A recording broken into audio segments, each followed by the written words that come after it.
getting started. Good evening, I'm Megan Wolf. I'm just gonna mute that real quick so I can get some talking going on here. What is up, everybody? I'm Dan, and we are live on the PlayStation. Today, we're playing a game by the name of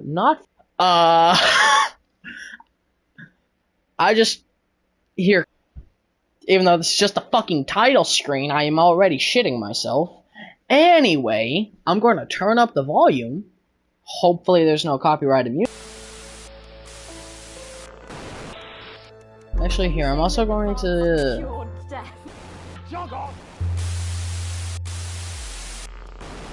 We're still vassals, slaves, we're just in prettier cages. Oh, Megan. We're only getting started. Content warning? Good evening, I'm Megan Wolf. And I'm Jeremy Dalton. Our main headlines tonight. No. I don't want to be spoiled right now. What a wild ride this has been. Well, that's... Balance experience, non-broadcast, mechanic. Advance is lying to you. Friends and neighbours, and have confidence that the team will keep you safe. Let's just go normal. That's all coming up on tonight's National Nightly News. Do I have bad reception?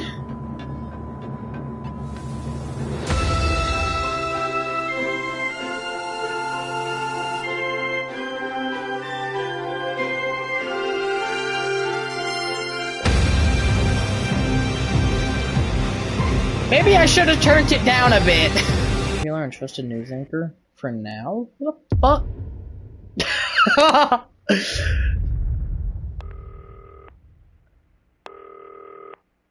Okay, what am I doing? Turn right. How the fuck do I do that? Oh, okay.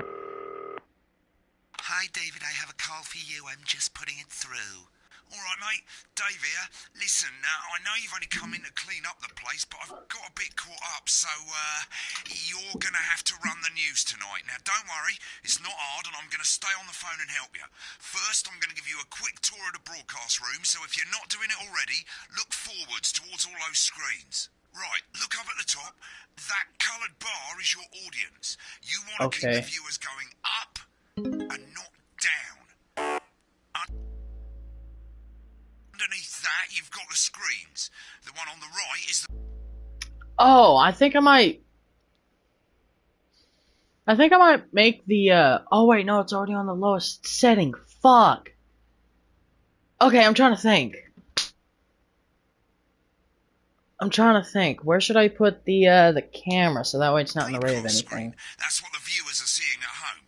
It's only a couple of seconds behind the... Okay, here. What I'm gonna do is I'm gonna move the camera down a level and see what's hiding behind my camera. And if I can, I'm just gonna move it back up. Master screen. Okay, I think we're good. I think we're good to just keep it up there.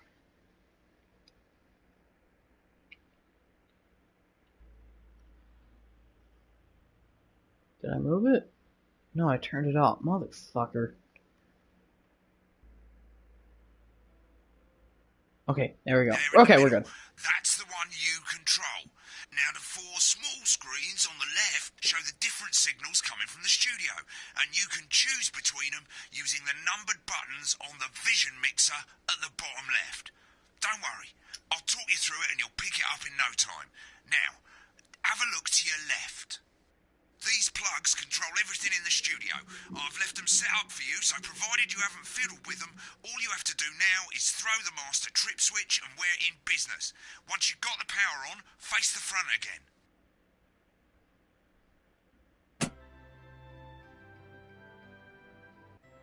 You can see on the broadcast screen that we're in the end titles for the show before us. Fortunately, they go on for fucking ages, so there's plenty of time for me to explain... Oh, right, okay, they're over, so we haven't got long now till the broadcast. Right, quickly, mate, look down under the desk. You can see a load of videotapes on the left. They're your adverts. Pick any three and load them into the machines on the right. When you've done that, look cut to the front again. Let's just... There we go. Won't be long now till the signal starts coming through from the station. Stay on your toes. All the bigwigs are in tonight because of the election, so we better not make any mistakes. When you get the signal, select screen 1 with the vision mixer and we're ready to go. Prawn and mayonnaise? You know, seafood makes me go out in postures. Yeah, thought it might increase our viewing figures. Every day. You offer me prawns every day. 10 seconds, everybody. That's how I show love. You're trying to kill me. And yet you 10 seconds. Going 5, 4. But now, it's time to join Jeremy Donaldson. Good evening. I'm Jeremy Donaldson. Our main stories tonight. Okay, we're all good. Next is going to be the throw to the news titles on screen 2. There'll be a countdown, but I'll count you in as well. Just relax, mate. It's all gravy. Buys Honest Andy's Totally Okay. Independent and corners the flowered market. Top chat. Sports fans everywhere celebrate as popular footballer Johnny Hamsleeves wins Sports Personality of the Year. And a spoonful of sugar. Meghan will be chatting with movie star Lawrence Blunderclatch about his new movie, The Medicated. And, of course, we'll be going live to Advance headquarters to hear what the leaders of this fledgling party have to say on their historic victory. Right, button That's 2 all coming up on in tonight. 3, National 2, Nightly News. 1, now. Lovely, mate. Next thing is to throw back to Jeremy with button 1 when that globe in the middle shrinks down and vanishes. Alrighty. Okay, this is neat.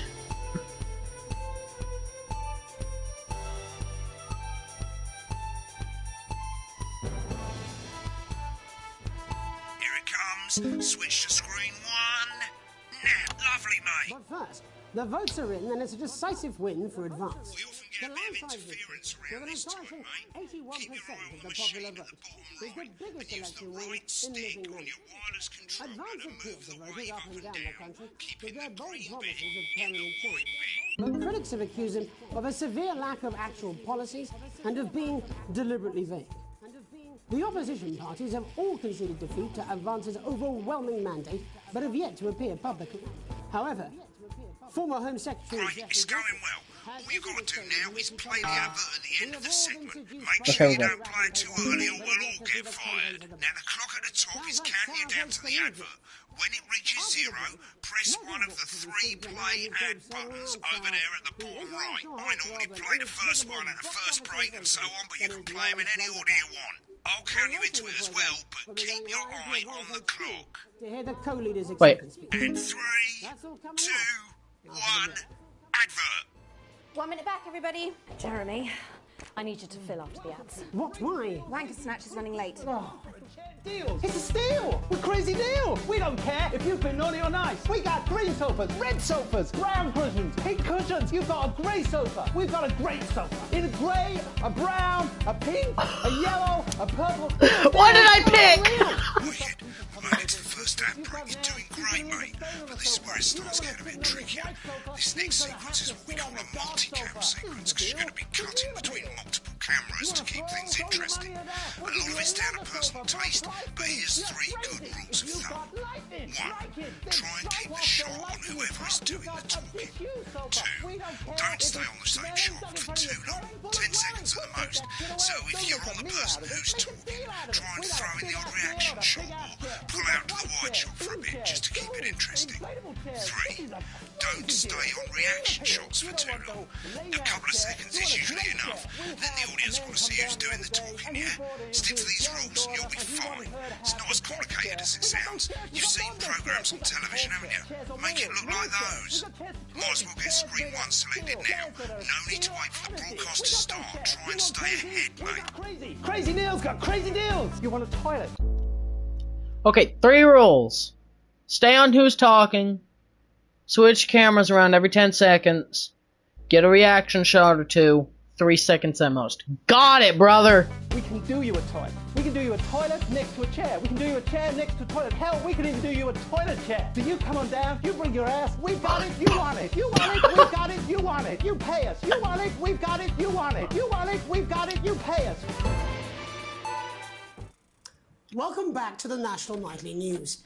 Later we'll be hearing from shock election winners Advance, But first Get off, ready to go to cultural Megan on reporter screen Megan 4. Wolf is here with a star of both stage and screen.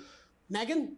Thank you, Jeremy. Megan Wolf, culture correspondent. And today I have a guest who starred in everything from Shakespeare Right, to the go to Shop Blunderclatch Film. on screen I'm very 3 when excited she to be says his joined name. today by none other than Lawrence Blunderclatch. Thank you so much for coming on. Oh, my dear, I do hope you believe me when I tell you that being with you here today is among Switch to the 2 for the wide now. May I say, having you here with us is among ours. Right, now just try and So stay you've on just whoever's finished filming talking. the latest movie, which is called The Medicated. The medicated. Wow, Shit. what was that like? Well, as I said to Peter at the Wrap, that's Peter Jensen, the director. Do you know him? He's a wonderful chap. He really is. Give us a look at Megan's I've worked reaction. with him on several movies. I already all did. Terribly successful. I said to Peter, No? Alright then. what a wild ride this has been. And do you know what, Megan? I really meant that. Wow, that is fantastic. And am I right in saying that the character you play in this movie is quite an academic one? Absolutely right. A scientist. Was that a challenge at all? What exactly are you implying? But seriously, yes, you're right. It was a complete departure from my last starring role when I played Sergeant Brock Rockman in Bullet Man. You'll remember that was the true story of one soldier's fight for a love that surpasses all others. A love, of course, for freedom. I think it's grossed over $1 billion, but honestly, who's counting? It's a role that saw you scoop 2 Best Actor awards, if I remember correctly. It's so sweet of you to mention it, but I really am not in it for the awards, although those 3 little statues do take pride of place on my mantelpiece. With all the others, I'm sure. So, if you're not doing it for the awards, what is it then that drives you? That is a beautiful question, Megan, and not easy to answer. Like you, I'm afraid, Uh-huh. and I will bleed. And often, that's how it feels, doesn't it? Doesn't it? Bleeding, giving, suffering for one's audience. I suppose in the end, I do it for the difference it makes. I do it for the people that I inspire, the little people.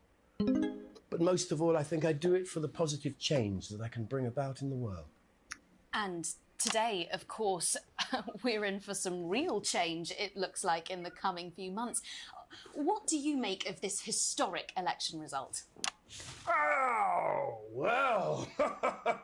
Well, now you're asking. Historic election result. Indeed. Historic is the word. Well, it's difficult, isn't it? Very difficult. But I think I've always been quite clear that when it comes to politics, that one should always strive to not fuck things up. Shit, he swore. Oh, well, don't worry, he won't do it again. Sorry, I said fuck. Shit, he did it again. Okay, don't panic. I'll explain how to deal with swearing at the From break. Medicated, which opens next week Right, around they've the swapped country. the shot of Jeremy on screen 1 for a VT of the movie clip. You'll get a countdown on the screen, but I'll just let Megan cue you in. My character, Dr. Lance Shit. Hemlock, is faced with a decision that could affect humanity's very survival. Exciting stuff. Let's take a look. Looks like Blunderclatch is losing it in the studio, but we ain't got time for that. There's more interference coming. It's a bit trickier this time, mate. Hold down the R2 button on your wireless controller and as the frequency changes, match it to the white bit, mate. Now we're going to squash the frequency back by dragging left. Nolans, we mustn't. Think of Carol. That's Dr. Lance to you, Miss Flanagan.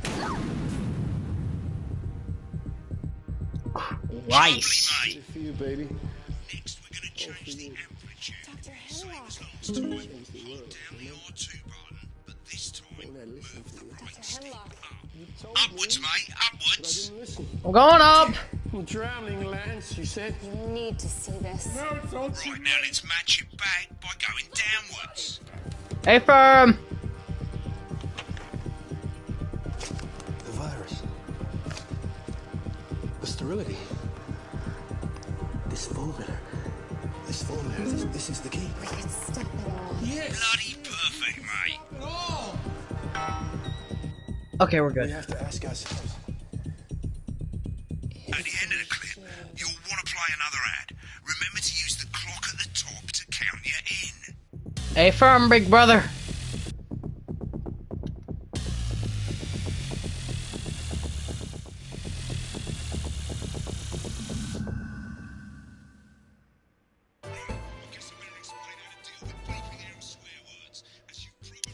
Hi, I'm world-class sporting legend Johnny Hamsey, and I'm not fat, but you are.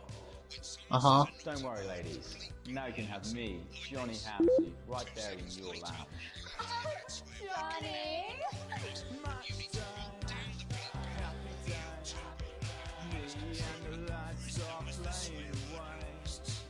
I'll take you through a proper matchday workout with my two cracking assistants. Who knows, within a few weeks, you could be as fit as them.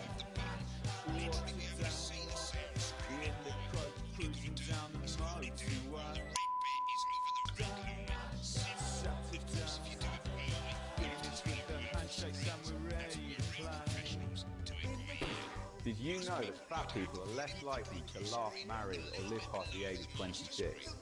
These potentially true statistics are all... As you turn it up, you'll hear the advert getting louder. Good. You're set to start censoring. Like I say, it takes a little practice, but I'll try and help you through it, and soon we'll have you bleeping like a pro. Remember, button lights up, count 1, 2, and hold it down. Get rid of those tricky tumbles and cool You've got the feed. Don't wait for the broadcast to go live, that's too late. You can use the buttons on your wireless controller to select the screens you want. Seriously, we've had one. 5, 4, 3. Welcome back. And I'm told we can now go live to Advanced Headquarters. I'm told we can now go live to Advanced Headquarters. Peter Clement and Julia Salisbury are about to make their acceptance address. Cut to the outside broadcast. Oh shit, he's pissed. Get ready to bleep. Thank you all for coming, and, well, thank you all for coming, and, well, where do I start? They said we couldn't do it. They said we couldn't do it. Every dirty, low-down, lying, dirty, low-down, lying, southern prick they had against you saw right through their I'm sorry about the language there. Sorry about that. I've had a couple of celebrations. Sorry about that. I've had a couple of celebrations. Coarser than the grown is funny. Coarser than the grown is funny. But to be honest, who can blame Peter for celebrating? Throughout the campaign, you've heard us say that advance are not a political party. Advance are not a political party. Is what you have when things are going well. A party is what you have when things are going well. Suffering, you don't need a party. When the country is suffering, you don't need a party. A team that can change things. A team that can change. But today is day one of a new future. Fairer future. A better. So perhaps we should all be celebrating. Except for the rich. For them the party's over. They shouldn't be celebrating. For them the party's over. They shouldn't be putting their shitty pants on and opening their dusty checkbook. Pants on and opening their dusty checkbook. Again, not inaccurate, but not inaccurate. Before we came out here to address the nation, we used Okay, that's weird hearing two things like back to back. It's fucking me over. To pass the Assets and Wealth Act. Working with the tax office, we have produced in the country with wealth into every person in the country with wealth into the millions. Probably you rather you don't. Because the likes of you and me are not welcome in their community. Tomorrow we will be introducing a sweeping reform of the tax system in this country. No more hiding wealth offshore. No more hiding wealth funds or creative accounting. Trust funds or creative accounting. Unavoidable set of tax laws. Unavoidable all you bastard public school snobs have got nowhere to hide. I've got nowhere to hide.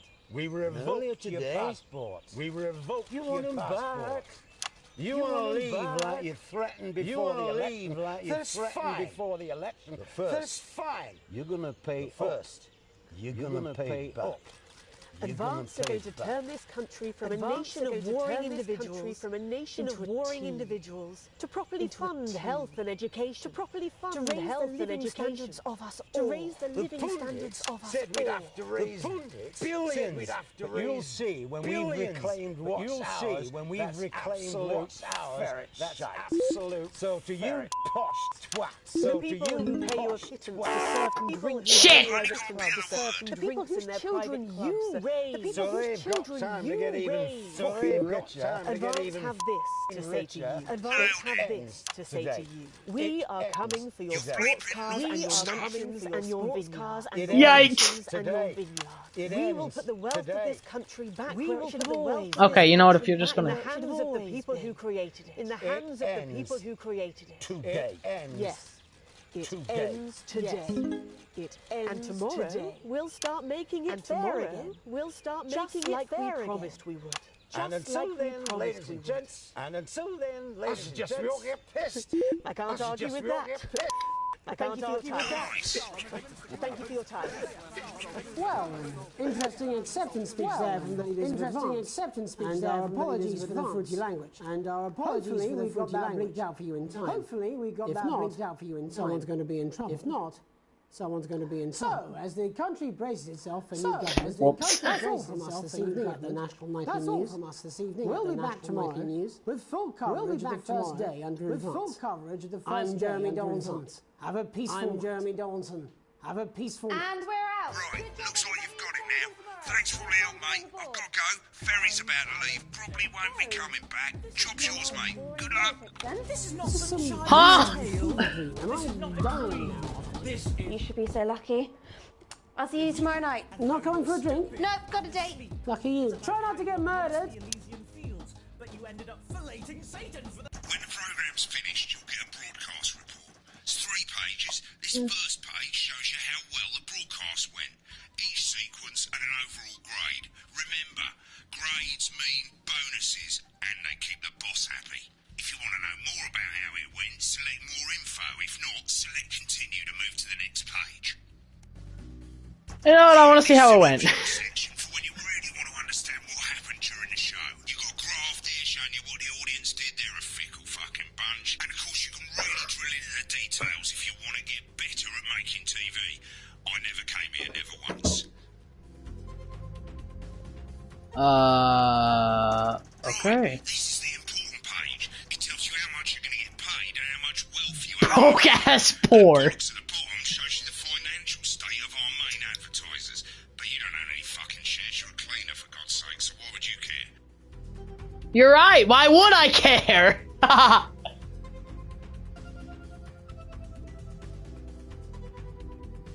Why is PC going down in stocks, ND going up in stocks, and the fucking Illuminati staying?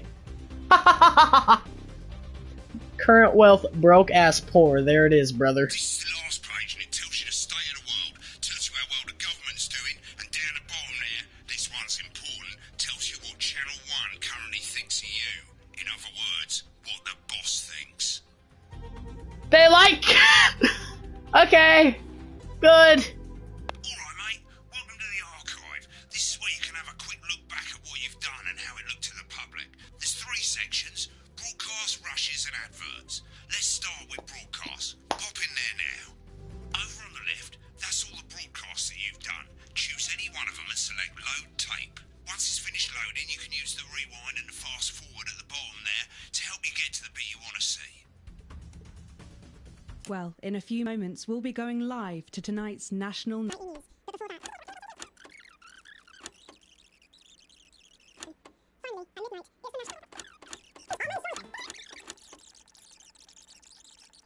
I'm just going to skip to the bit where the guy starts cursing, because I want to see how I did. Because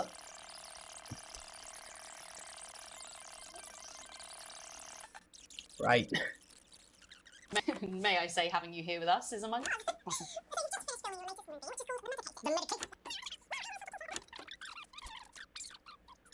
And am I right in saying that the character you play in this movie is quite an academic one? Absolutely right. A scientist. Was that a challenge at all? What exactly are you implying? But seriously, yes, you're right. It was a complete departure from my last starring role when I played Sergeant Brock Rockman in Brickman. You'll remember that was a true story of one soldier's fight for a love that surpasses all others. A love, of course. Just read it. I think it's grossed over $1 billion, but obviously he's counting. It's a role that frees 2 BAFTA awards, if I remember correctly. That's so sweet of you to mention it, but I really am not in it for the awards, although those 3 little statues do take pride of place on my level. With all the others, I'm sure. So, if you're not doing it for the awards, what is it I'm trying to? That's a beautiful question, Megan, and not easy to answer. Like you, I'm afraid. Cut me, and I will bleed. And often, that's how it feels, doesn't it? Doesn't it? for one's audience. I suppose in the end I do it for the difference it makes. I do it for the people that I inspire. The little people. But most of all I think I do it for the positive change that I can bring about in the world. And today, of course, we're in for some real change, it looks like, in the coming few months. What do you make of this historic election result? Oh, well. Well, now you're asking. Historic election result, indeed. Historic is the word. Well, difficult, isn't it? Very difficult. But I think I've always been quite clear when it comes to politics.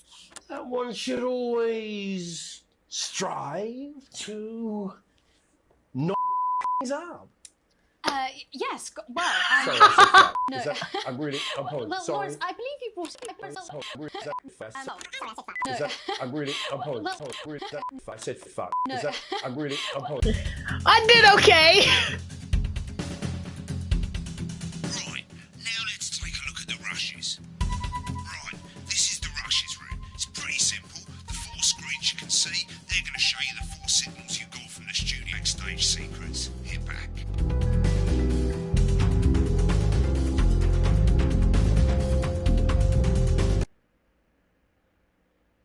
Oh, it needs a load. Christ, is that liability in the best of times? I know. God help whoever has to bleep this.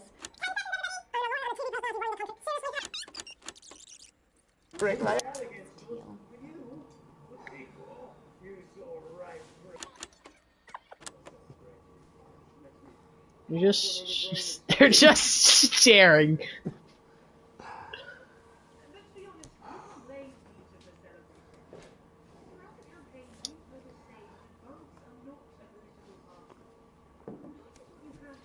Going well. When the country is suffering.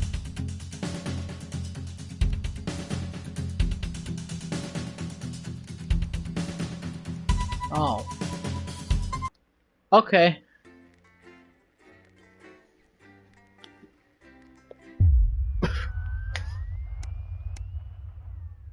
Oh.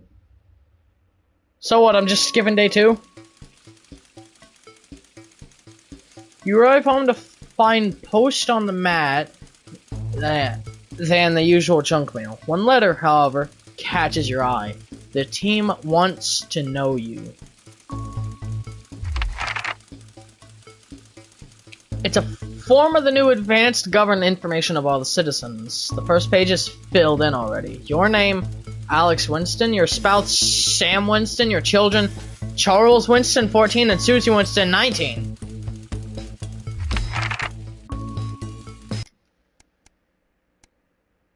Oh, audio.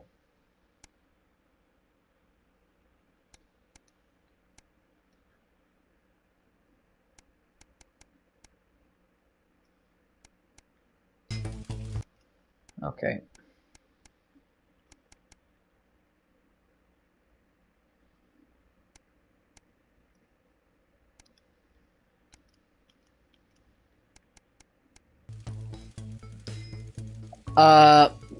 Rest of the questions are left for you. They appear to be mandatory. Upon starting a new job, you would be friendly, introduce yourself, be productive at work, use yourself and orientate yourself in the workplace. Reminisce with friends about old jobs.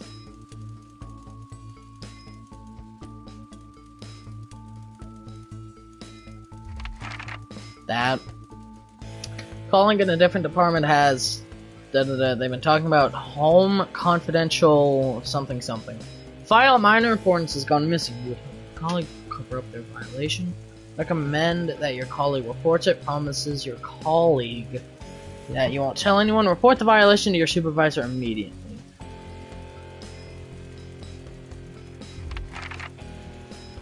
An entire department was fired today for underperformance. Your boss has put in place new targets that are significantly higher than the previous ones. You would leave the work on time.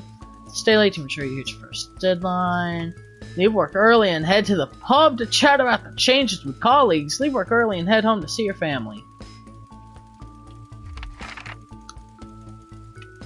It's the annual company barbecue and yo have been invited. You are looking forward to enjoying a nice day out with friends and family, washing your hair that day. Go if you're free but wouldn't mind missing it. I've been practicing with your coworkers and thinking you'll win the talent contest this year. You had a long, successful career, and in your speech, you List your achievements and all the good memories you have working there. Give an honest review of the pros and cons of the company. Focus on issues and challenges you faced while working there. Refuse to attend. Okay, if we're talking about that.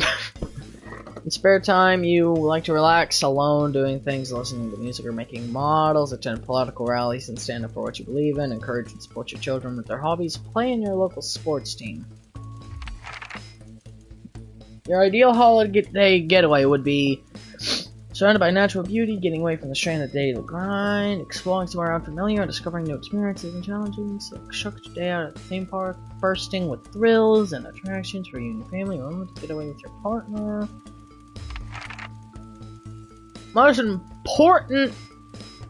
It is most important that the government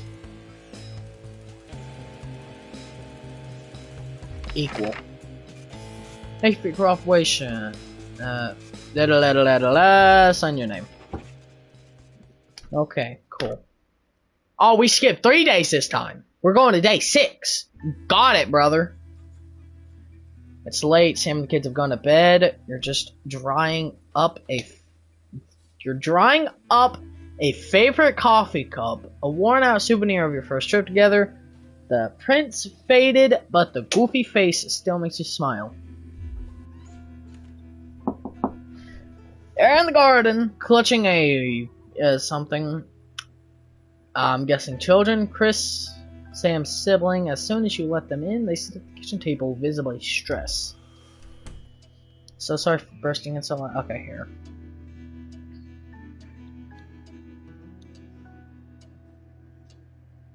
Let's move it over here. So sorry for bursting in so late, Alex, but I need a favor, and you're the only one I can ask. What's going on, big brother? You must have seen all the crazy advanced stuff. The Assets and Wealth Act, they're calling it, taking people's hard-earned money to fund the lazy. It's bullshit. I'm not saying the top 1% or whatever don't have stupid money, but they can't afford it. People like me, we're going to lose everything.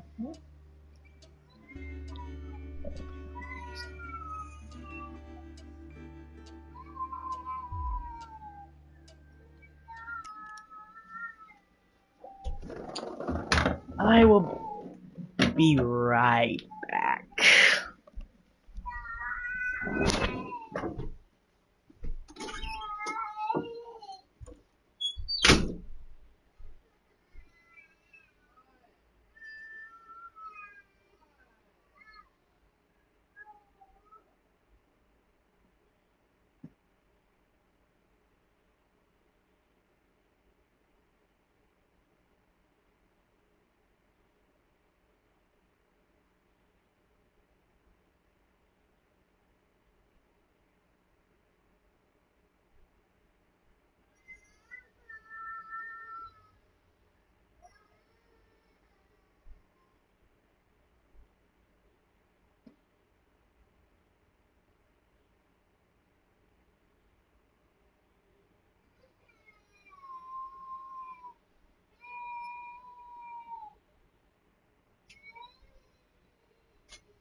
Okay, we're taken care of.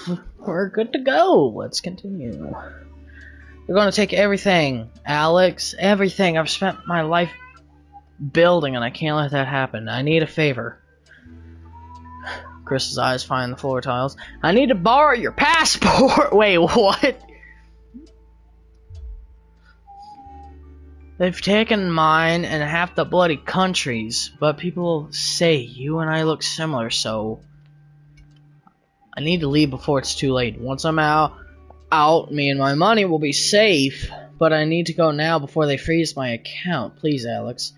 I wouldn't ask if I had any other choice.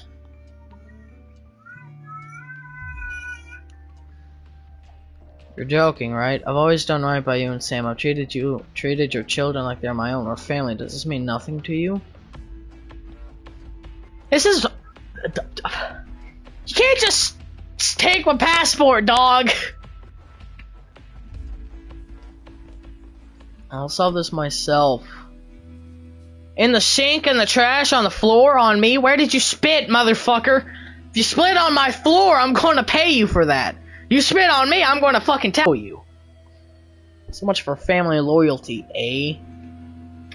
Grabbing the night-on fluorescent suitcase, Chris disappears into the night. You go back to the dishes, picking up Sam's cup again. Peeling face now seems to bore into you. Okay, I kept my passport, because it's my fucking passport, bitch.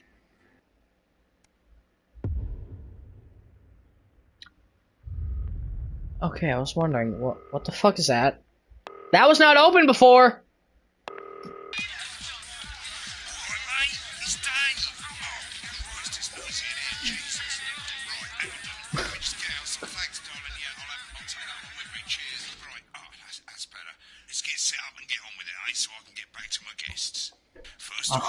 Let's get the power on. You need to get at least the bottom 4 plugs on.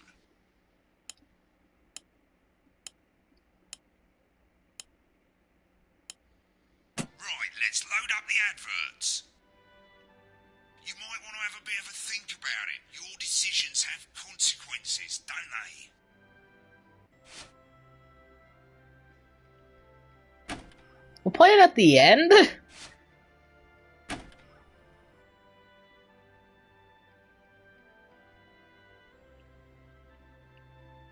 Actually, let me look at this guy.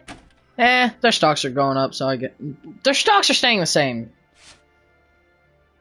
I think your stocks were going up. Right, you can see they finally got the old headline system up and working again, and the Vision Mixer's already in headline mode because headlines always come at the start.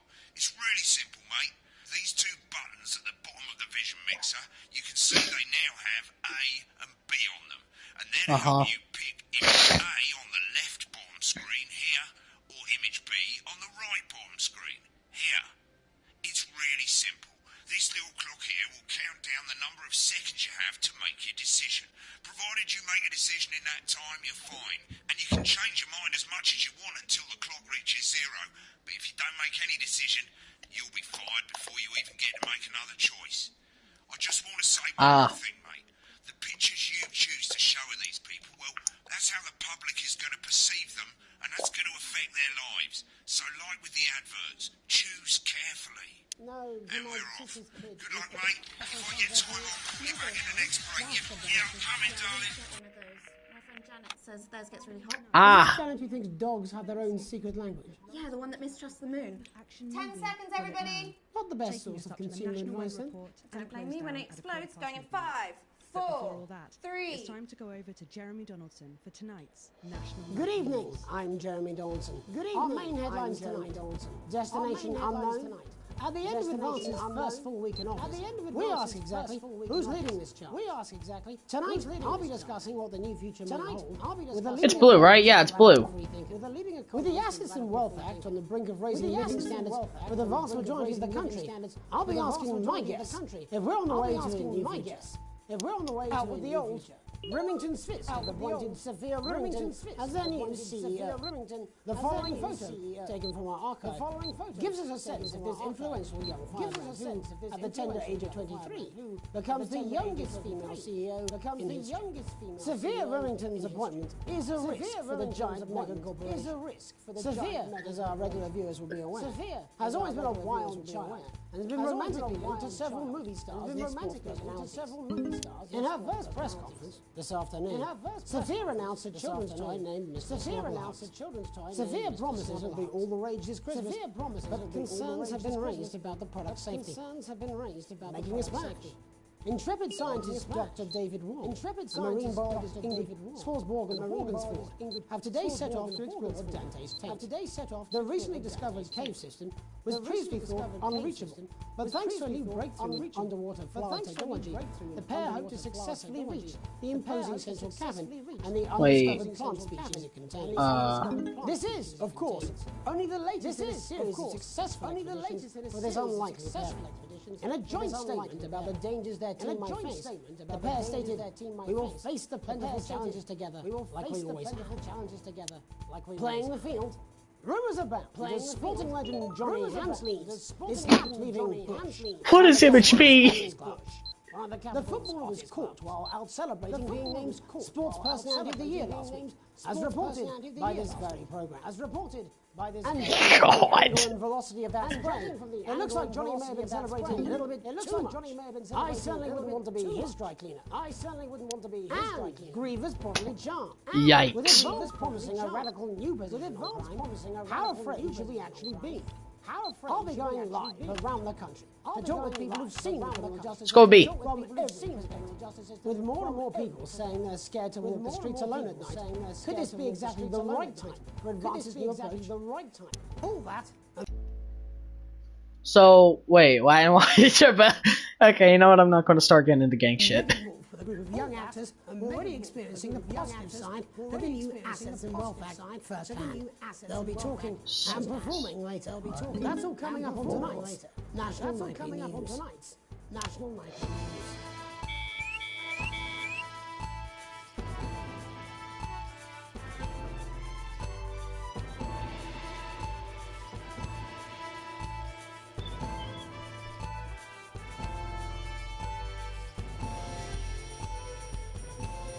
Can we get in the clear before it kills me?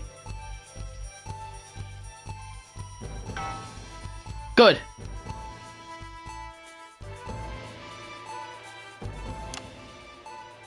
In the wake of the government's swift enactment of the Assets and Wealth Act, we're talking about Advance's first week in office and what the new future holds. Joining me are Katie Brightman, a leading economist, and Alan James, author of Alan James is Right, The Free Man's Guide to Waking Up. The government certainly haven't dragged their heels on delivering some of the legislation they promised. But what does the Wealth Act mean for us? Nothing, Jeremy. We're still vassal slaves, we're just in prettier cages. A confident dismissal there. Katie Brightman, do you agree? I'm afraid I don't, no. I think that Advance have realised that the current economic system of unlimited, unending growth is untenable, so they're changing things up. There I agree with you. They're moving to the next steps in the grand plan. They're moving to the next steps. Grand plan, Alan. It's all in my book.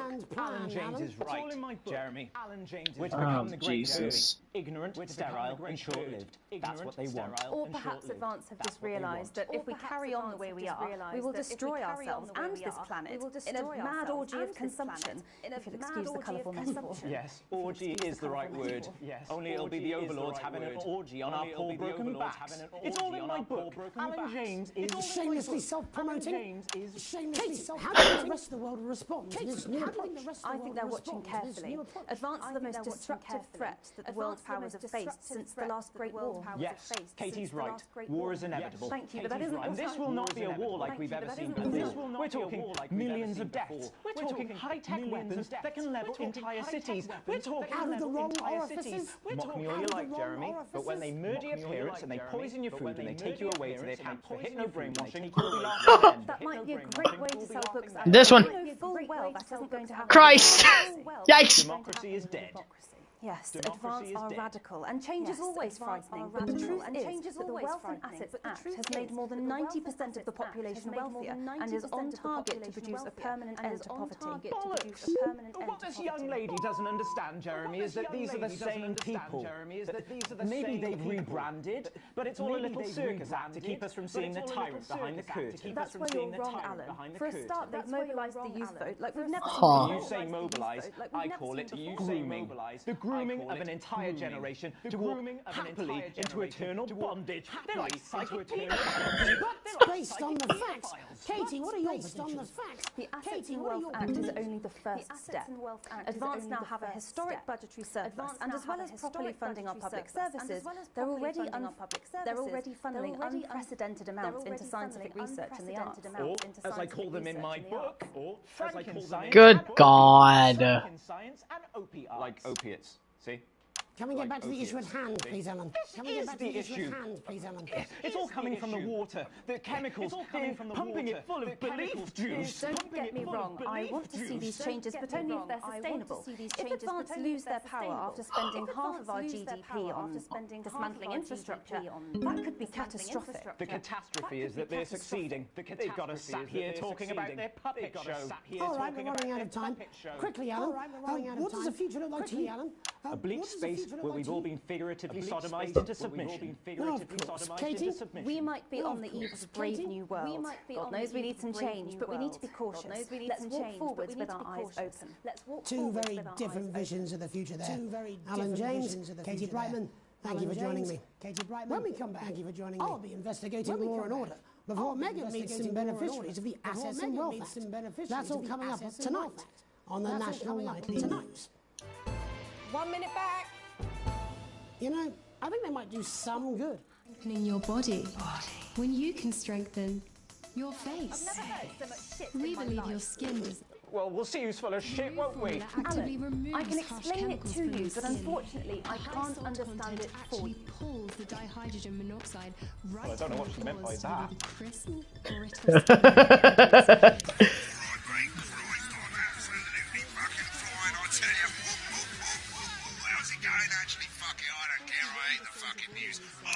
Bloody hell, I love this tune, though. All right, mate, see you later, bye. That's all I can do. 10 seconds, everybody. If that sticks, I'll just... 5, 4, 3. 2, 1. Welcome back. In our second segment, we're going to be taking a deep dive into the state of law and order in our country. Advance have already tasked what they are calling a solutions team to move this serious social problem to the top of the list. Tonight, we go behind the headlines to meet the people who live with the criminal justice system. Huh? Wait, what? Hi. First up, we have Gregory Judge, a lawyer who sees the problems close up on the front. Can you hear me, Gregory? Yes, I've got you, Jeremy. Thanks for having me. What's it like on the front line of the hard face of the cold hand of justice? Well, as you can imagine, Jeremy, we are massively understaffed in this country. We're working every hour we can just to try and cope with the caseloads on our desk. Which must affect the quality of support you can offer. Well, we can barely keep up with demand, Jeremy. It never is it? Just hang on. Oh, the problem isn't a local one, Jeremy. It's nationwide. Just give me 5 minutes. I'm talking to Jeremy Donaldson. Oh, have you mentioned your affairs? No. Well, the affairs of the Justice Department that we should be concerned about. Hello, Mr. Donaldson. Hello, Mrs. Judge. We need. Hello, Mrs. Judge. We need legislation to relieve the pressure on our public Sorry to interrupt the news, Mr. Donaldson. Can I have a moment to tell my husband I'm leaving? Yes, I totally understand. Yes. Quite the picture of a burdened legal sector there. Gregory Judge, thank you for joining us.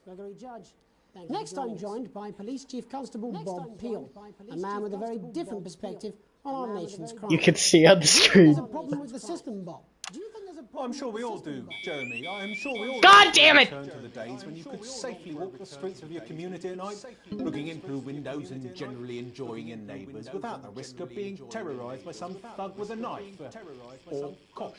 So you feel the streets simply aren't safe anymore? Where have we gone wrong, Bob? Well, that's not a simple question, Jeremy, but I think it all comes down to moral decay. We've diluted our culture and lost touch with what it means to be a citizen of this once great country. Also, as the vicar noted in Sunday's sermon, we probably shouldn't have been hanging. And to what do you attribute this moral decay? Foreigners, gays and gypsies mainly. It's all in the Bible. Look, Leviticus clearly states that... Oh, hang on a moment. Jeremy, your bloody gimps escaped. Delia, could you give me a little help, please, dear? Delia, could you give me a little help, please, dear?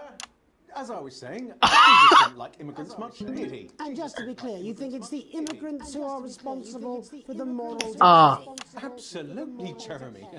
Back in your box, Clive. Back in your box. Delia, I really could use a little help with this. Oh, sorry, darling. I was spaying the badgers. Yes, I'm talking to Jeremy Donaldson. Clive, could you put him back? Clive, you know it's Wednesday. Back in your gibbet space. And whose responsibility is it to make a change, Bob? Well, it is certainly not the responsibility of the decent, good, white people. Darling, where's the padlock? Oh, hold on just a moment.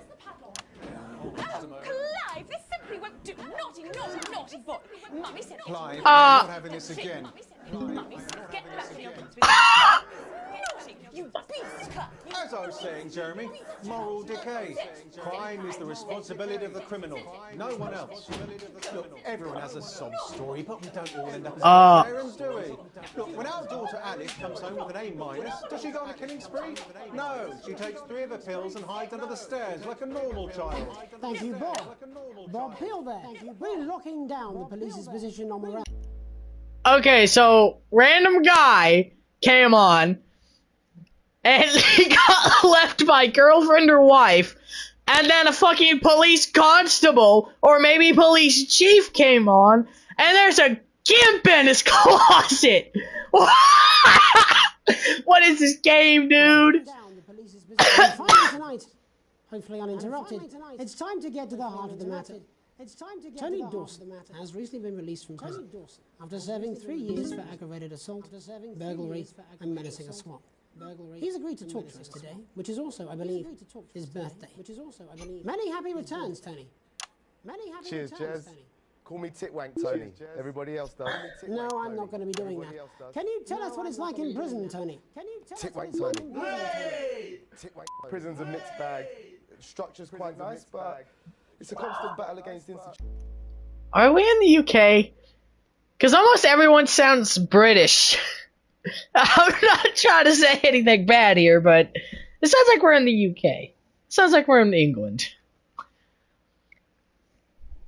Considering Constable Dave is British as fuck, this motherfucker has the nickname Titwank Tony.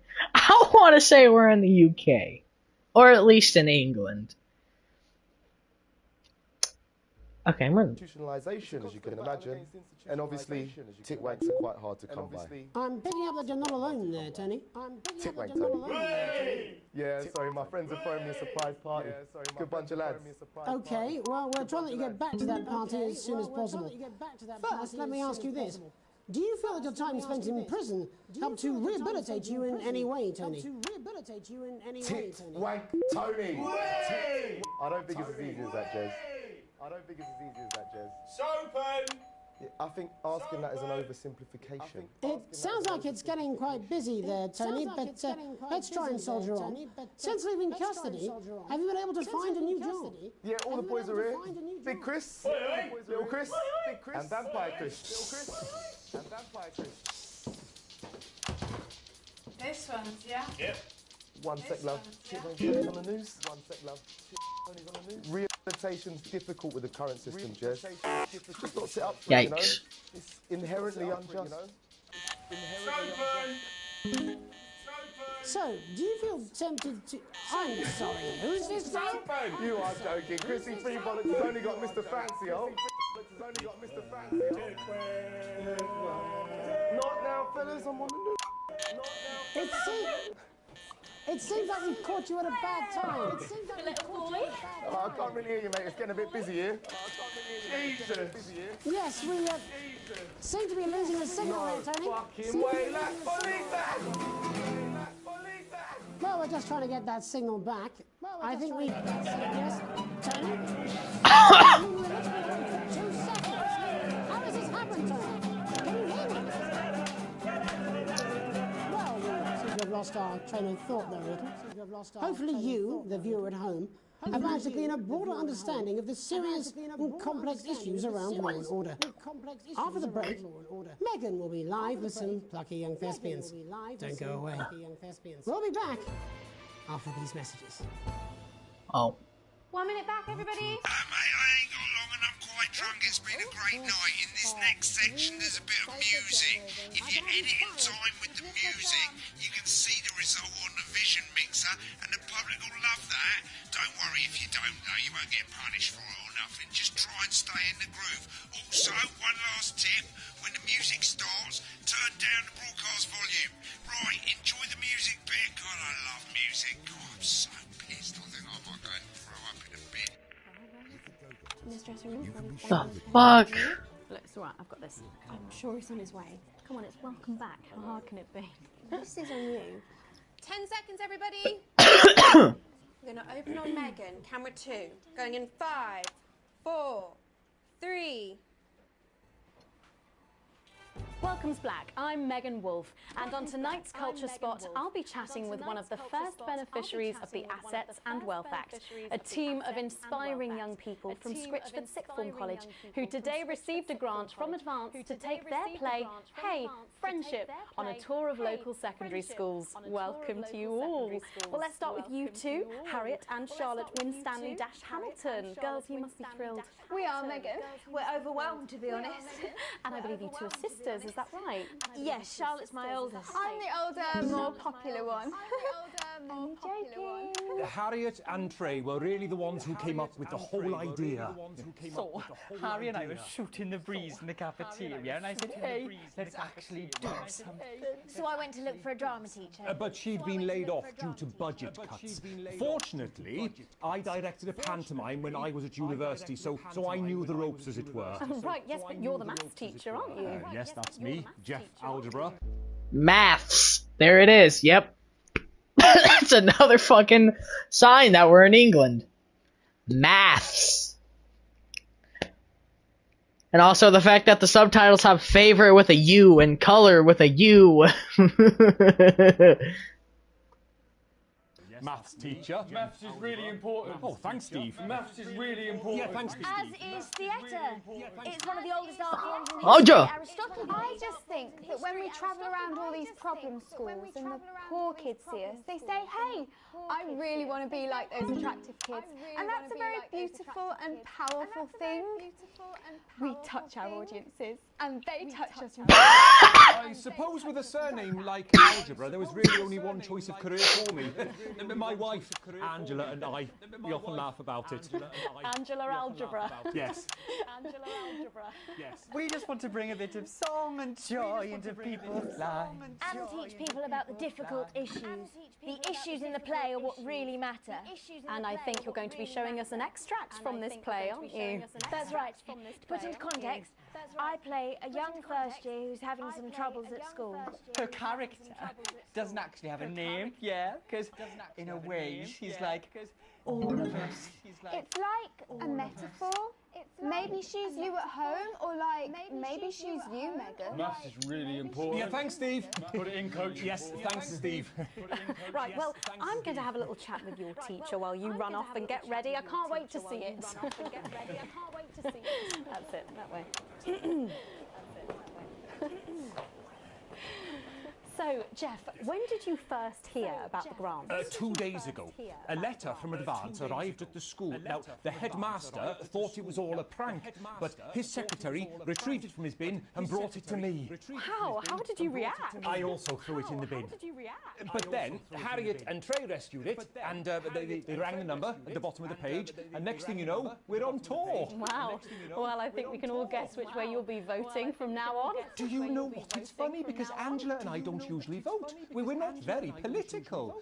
I'm a mathematician, of course, and she's a paraplegic mainly, but we did used to watch that Peter Clements DIY show back in the day, and so we thought, why not? Let's have a go at this old democracy thing. Okay. And here we bally well are. Good stuff. Fucking brilliant! So, let's have a look at a short section of Hey, Friendship.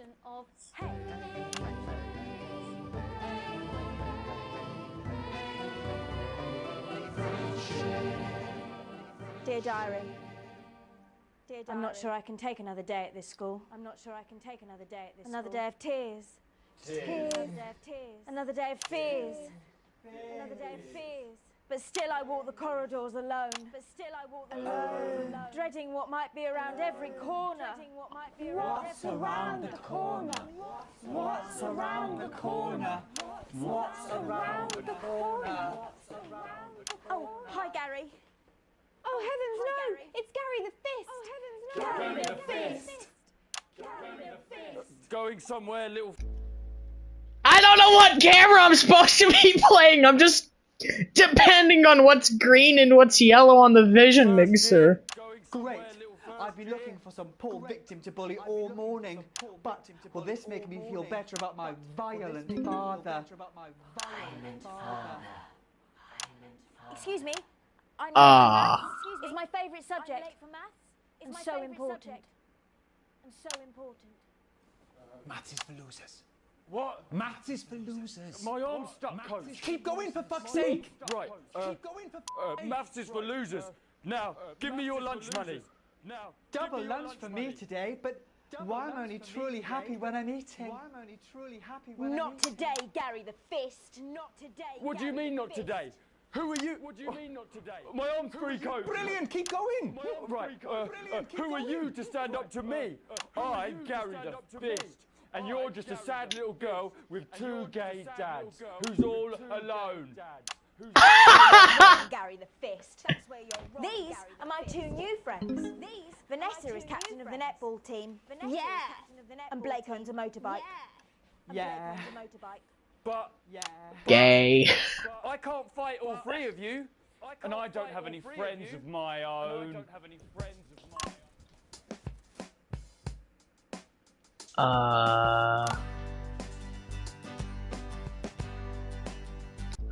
Shit! I don't know what I'm doing here! Take a look at me. Take a little look at my face. I could be you. She could be you. And you could be me. Or you could be me. Life can be peachy keen. Like I said, I don't know what I'm doing here.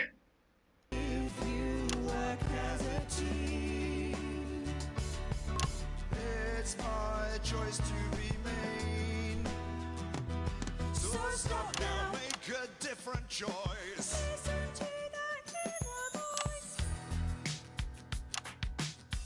They're stripping! What is this game, dude? Hey, listen up, I won't take no crap. Who said middle class girls can't rap? I ain't afraid of your crew lads. I'm a mother-loving rebel, but I still love maths.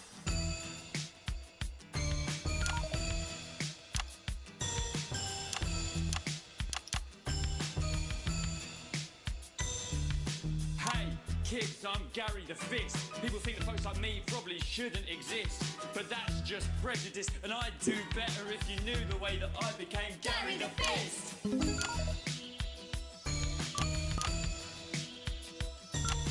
I grew up on a council estate. The park was hip, but the flats weren't great. My dad used to come home drunk and late, and he'd hit my mum for dinner, he had to wait. Where's my dinner? It's not ready. Where's my dinner, woman? Don't make me ask you again. Hitting women is wrong. I guess life's pretty hard on a council estate. Life's pretty hard on a council estate. Life's pretty hard on a council estate. Life's pretty hard on a council estate. Life's pretty hard on a council estate. Life's pretty hard on a council estate. Life's pretty hard on a council estate. It's so damn hard on a council estate. Life can be cheeky. Yeah. If you work as a team. Just work as a team. Whoops. It's my choice. So stop now, make a different choice. Listen to that inner voice. Friendship! Yes! Huh? thankfully, that's all we have time for tonight on the Thank God. News. Join us tomorrow night for all the headlines from across the country. My name's Jeremy Donaldson. Have a peaceful night. And we're out. Oh, that was brilliant. Play the consequences. What the fuck was that? I believe. Thank you. What the? We love them. At least Jerry Donaldson knew what I knew. What the actual fuck was that? With his state-of-the-art human-like voice to keep them company when you can't. If you keep me happy, I'll keep you safe. And his incredible I'll take it. I'll take it. I'll take it. I'll take a B. My full wage. Broke ass poor. Down, down, up, in the middle. Okay, so I should play the... So I should be looking at Illuminati and PC, huh?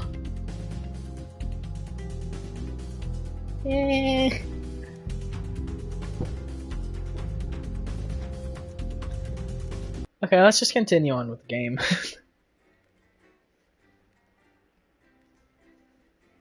How do you play the ukulele? God damn, just skip a lot of forward, why don't we? Holy fuck.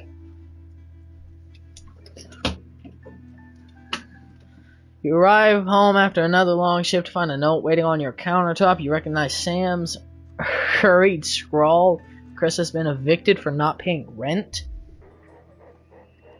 Sam's gone to pick up Chris's stuff at the street. Don't wait up. Underlined twice.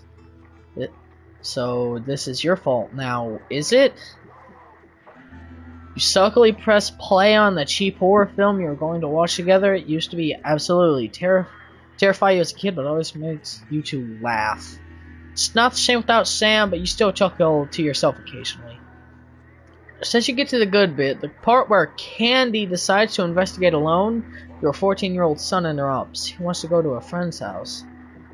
He looks at you in a way only a child can, pleading, but somehow defiant.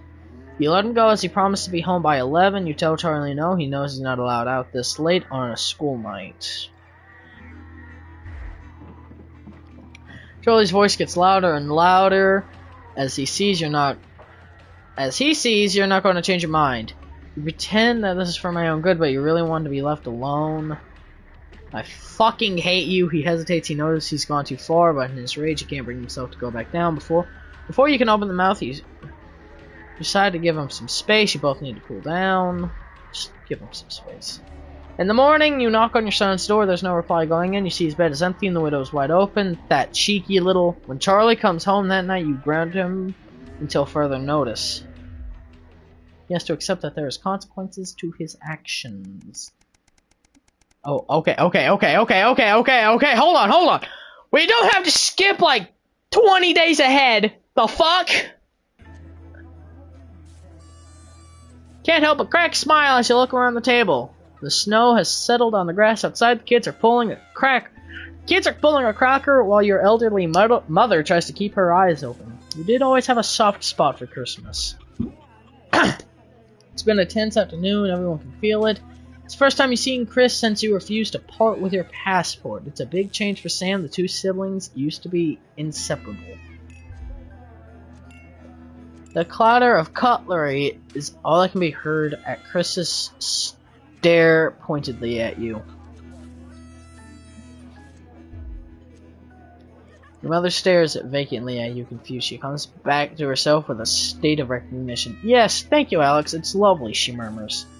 It's been happening more and more lately. Clatter of cutlery is all can be heard as Chris stares pointedly at you. Chris knocks back a fourth glass of wine a little too violently. See, Sam? Can't even look me in the eye after what happened. Your daughter looks up confused. What do you mean? What happened? Tries to interject. Let's not go into it now, but Chris... No, I think she... Chris turns away from you, taking some frustration out on a cheap cut of roast chicken. Your daughter Susie sees the opportunity to corner you. Know how you love me? Susie rolls her eyes. You know me and my friends are planning on going traveling this year. Well, I was hoping you'd help me with the money.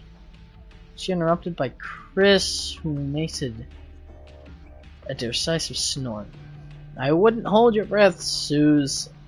Not known for your... Just ignore him right now. We'll see so many parts of the world and learn so much about other cultures. You sigh and lower your voice. You know money is tight right now. That grandma's standing here. We don't have the kind of money.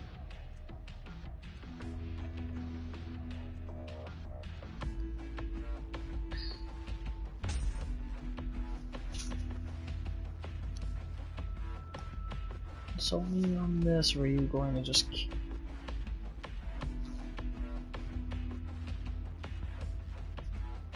No, you haven't been the most attentive lately, but the rebuke still seems harsh. Sam McHale's and seems to brighten. Luckily for someone, I agree. This is a great opportunity, and I'm sure we can find money somewhere. He excuses himself awkwardly as you start to clear the plates in silence. You had a nice birthday, Pat. Merry fucking Christmas. Am I fucking up? I don't know if I'm fucking up. How many days are we skipping?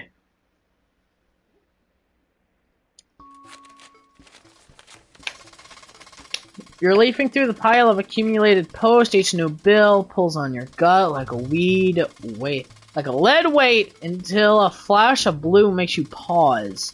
Recognizing the teal advance logo on the envelope, you tear it open. Dear Winston residents, thank you for sending us your passports for approval. We can confirm that the receipt and validation for the new assets and welfare scheme.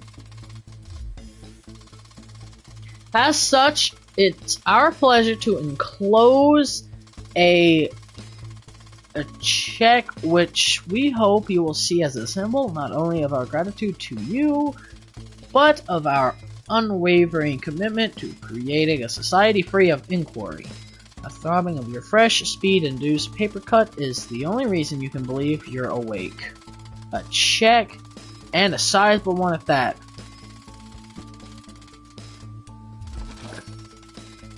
We will continue to strive for the betterment of this nation and its people.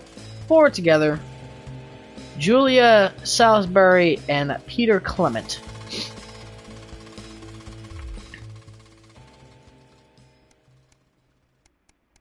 Do we have money? A long weekend. Okay, are we doing more of this story stuff? Motherfucker. Why does the zip on the damn case never close? It's your anniversary. Every year you and Sam go away for the weekend, usually camping. You're not made of money. You've been looking forward to it for ages, finally getting some time alone together where you can forget about the noise of life. No kids, no work, just a bit of romance and some peace and quiet. The zip finally gives up the battle, and you drag the bulging suitcase down the stairs. Good evening, Alex. It's Mr. Bozeman, calling to inform you that you will be required to work this weekend. Some information has come to light concerning the rising tension between our nation and foreign powers, as the National Nightly News team will be working around the clock to ensure we break the story first. Needless to say, I will expect your attendance tomorrow morning, 8 p.m. sharp. Have a pleasant evening, Alex. What am I going? Sam comes downstairs, brimming with excitement, kissing you. They grab the car keys from the dish and start to load your bags into the car.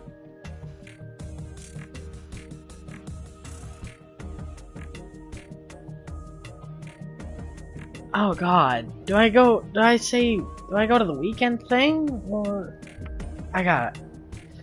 You sigh heavily. You're going to go, aren't you? The voice behind you makes you whip around your nods. You nod simply. Of course you are. It's too much to expect for you to put your family first for once. God forbid. I don't know why I bother, Alex. I really don't. And with that, Sam's gone. Should I have gone to the thing?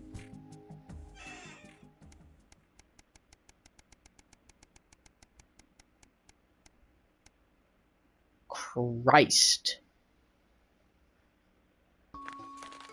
Jesus! How many of these are there? Your son, Charlie, hovers at your elbow as you read. You find yourself striving to achieve. Are you an active member of the team? Do you like reaping the benefits of cooperation? Join the Advanced Go-Getters today. Forward together. Does this sound like the youth club he told you about? Charlie grabs a flyer from you and thrusts a form into your hand. So I can walk there straight from school and Ben's sister can drop us home after. So you won't have to do anything. Your son is thrilled. It's heartwarming to see him so passionate about becoming an active part in the community. This can only be a good thing, can it? Is this a good thing? A free ticket? Whoa. Some guys at work gave them to me. They can't go. Sam stands in front of you, brandishing 2 tickets. You see the title in bold letters. Alan James is right in front of you. I'm really unsure. What do you think? Shall we go?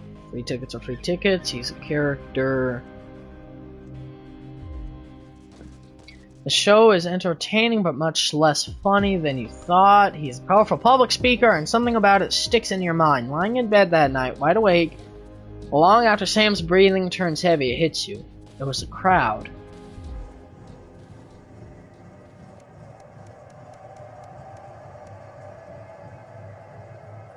Profitable partnership.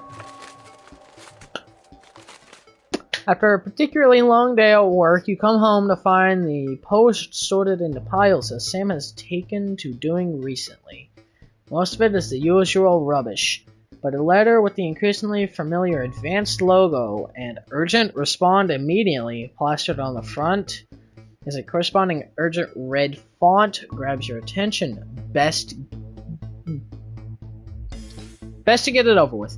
Dear Winston residents, this letter is to inform you that the advanced government has taken another step forward in our fight for equality. By nationalizing the largest private corporations and redistributing their resources among the citizens of the great country, the Partnership Bonds program ensures the wealth created by the people is delivered to the people.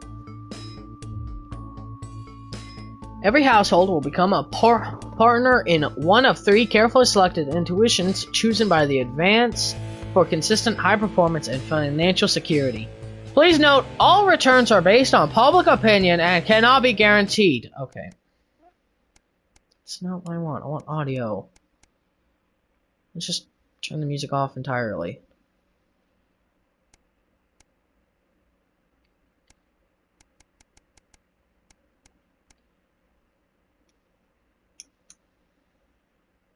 Okay, yeah, that sounds weird. Okay, here. 10%.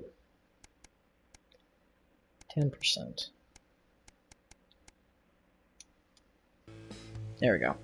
Thank you for making your selection. Please return this from using the envelope provided. We will receive a report of your partnership in 3 to 6 working months. The future is now. Huh.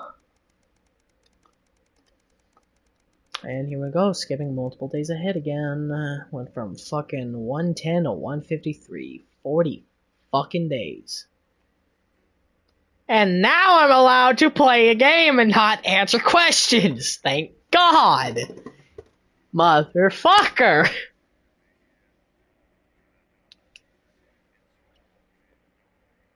Watch, it's going to load another questionnaire on Scrote. Hello. Oh, there we are. Good evening, Alex. It's Bozeman here, your boss. While you're powering up and getting the adverts loaded, I thought I should just tell you that we've had one of those public information films from the government, and it's mandatory that you play it. You still have a free choice for the other 2, so read those tape labels carefully, but make sure you play the advance advert, preferably at the second break. Right, that's the lot. Have a great show, Total Pimp. My God. Must be played. Steve. Why are all men such pricks? That one, eh?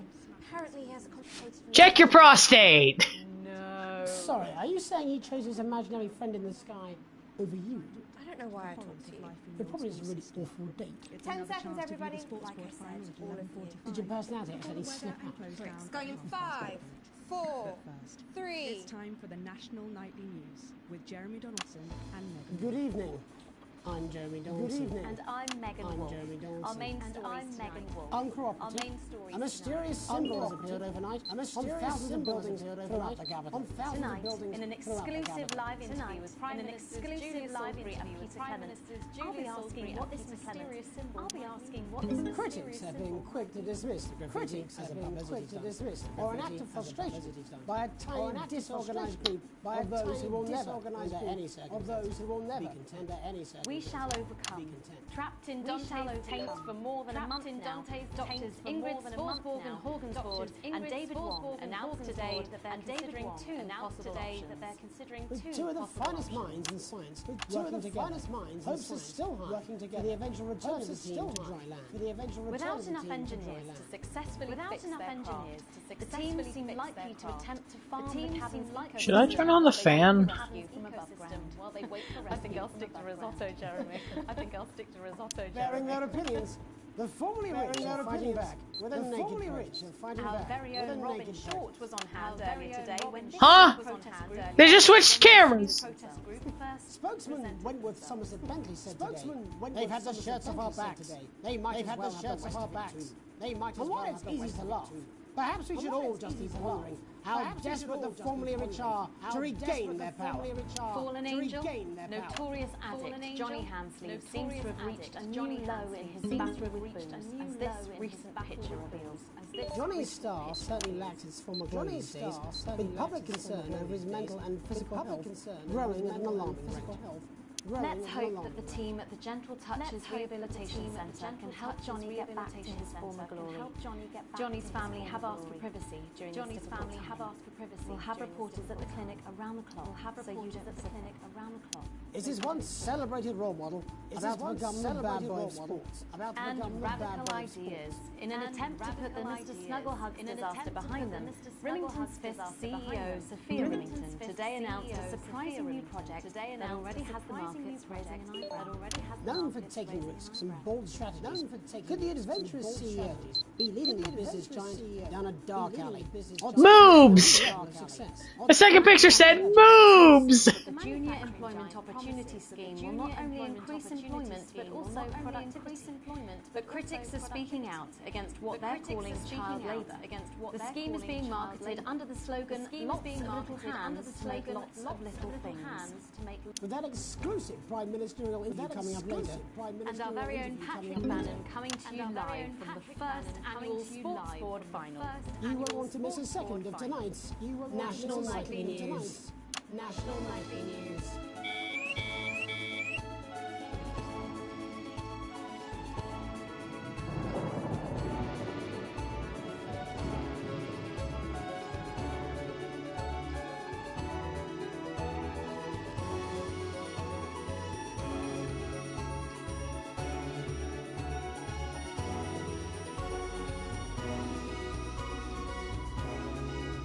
I like the other intro better. Good. First tonight, after the Christmas horror caused by Mr. Snugglehugs, we have an exclusive interview with one of the victims. Poor 7-year-old Timmy Tadlock, like so many of those affected by the Christmas bloodbath, has spent the last 3 months undergoing a series of reconstructive facial surgeries. Wait, what happened? He spoke for the first time since the tragedy. Tonight, he talks to us. Before we go to the interview, however, this station would like to issue a full and frank apology for any part we may have played in the tragedy. We should never have advertised Mr. Snugglehugs. That our publicity, the sheer scale of this tragedy, now upwards of 8,000 casualties, might have been averted. On behalf of the Nightly News team, we're sorry. In future, we will do better. In future, Now it's over we to will Robin do better. Short at the Tadlock family home. Robin at the Tadlock family Thank you, home. Megan. Robin, I'm here with Thank Mr. and you, Mrs. Megan. Tadlock I'm and their here with 7-year-old Mr. and son, Mrs. Timothy. Tadlock and their Thanks for 7-year-old spending time son, with us Timothy. today. Yes, well, you're Thanks bloody for lucky spending we're time spending any time with you at all. Well, you're bloody lucky you lot did. Oh wait, they're red. Don't touch them. I mean, whose idea was this anyway? It's all right. I mean, whose idea was this anyway? As you can see, Megan, there's still a few here. I gotta remember it's R2 for interference. I'm going to speak to Timmy. Hello, Timmy. Can you see me? Timmy. Can you see me? Who's that lady? Mummy. It's the lady from television, Timothy. She's going to ask you a few questions. You be careful now, it upsets them to remember. You be careful. Don't worry, now, it Mr. upsets them Tadlock. to remember. I wasn't the youngest ever editor of the Swinstead Middle School Inquirer for no reason. Can you tell us what happened to you? You had just unwrapped Mr. Snugglehugs. Was he under the tree?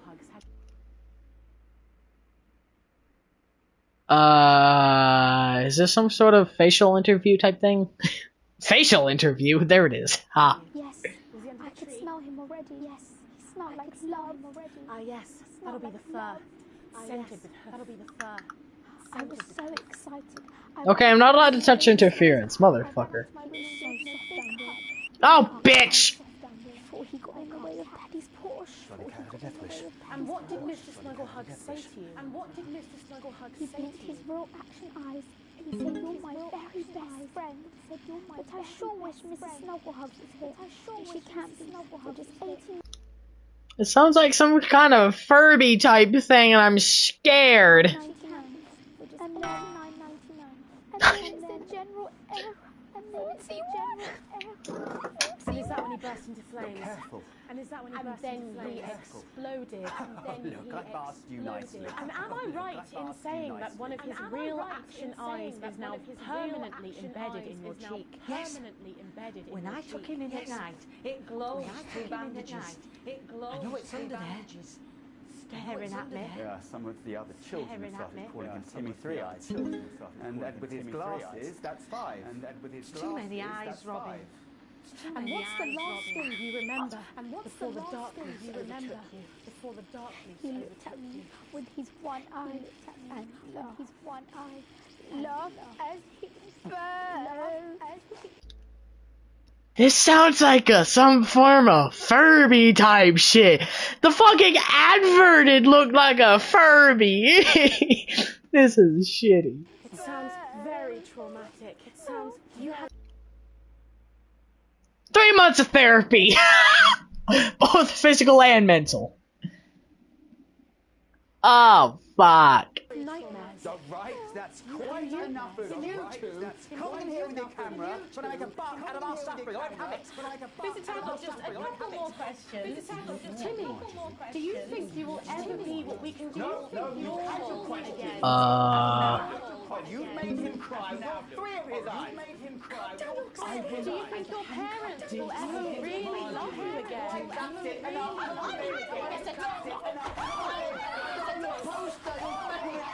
So there you have it, Megan. Just one of the many victims of an indescribable tragedy that has shaken our nation. Thank you, Robin. Harrowing stuff. Thank you. What on God's green earth happened? Questions to be answered by Sophia Remington in the coming days and months, I wager. How will she turn this crisis around? So, Jeremy, what are the warning signs a consumer should look out for when they're spotting a dangerous toy? Well, Megan, experts advise to always check for the new advanced mark, which guarantee a level of safety and quality. Yeah, can we just get a close-up on camera 3 here? So if we take a look at this National Nightly News mug, you should see the mark just on the base of it there. In the wake of the scandal, the government were praised for their swift response in bringing in a set of stringent checks on new products. It certainly is good to know that someone's watching. When we come back, our very own Patrick Bannon will be live from the Sports Board Finals. Stick around. You won't want to miss it. Stick around. We'll be back You won't want to after miss these it. messages. We'll be back. 1 minute back. Oh, sorry, I'm bursting. Do you suffer from benign prostate enlargement? He's very good. I'm Tommy the Fingernail Harris, sporting legend. I've got it all. 4 world championships, 2 cars, a bidet, and an enlarged prostate. Alex, Bozeman, we're getting reports in that naked protesters might try and spoil the sports board final by waving their fleshy bits about. Try and make sure you don't broadcast it. It's 6 p.m. for God's sake. No one wants to see fannies on the news. Bozeman out. Pressure. Yes, sir. Bladder. This can cause trouble starting to pee, and it can cause laundry-based trouble between you and your she-demon of an ex-wife. So what caused this big old prostate in your bum? Well, sorry, me and the doctors, we don't know. Okay, hold on. I'm gonna see if I can flip the camera.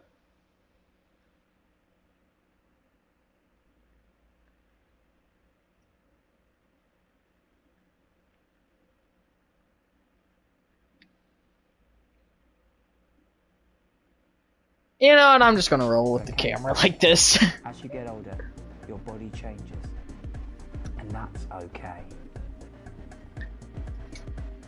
If you're worried about your swollen bum sack, what can a bleep for God's sake? I think we should just keep it as it is. Procedure is easy, it's quick, and it's not gay.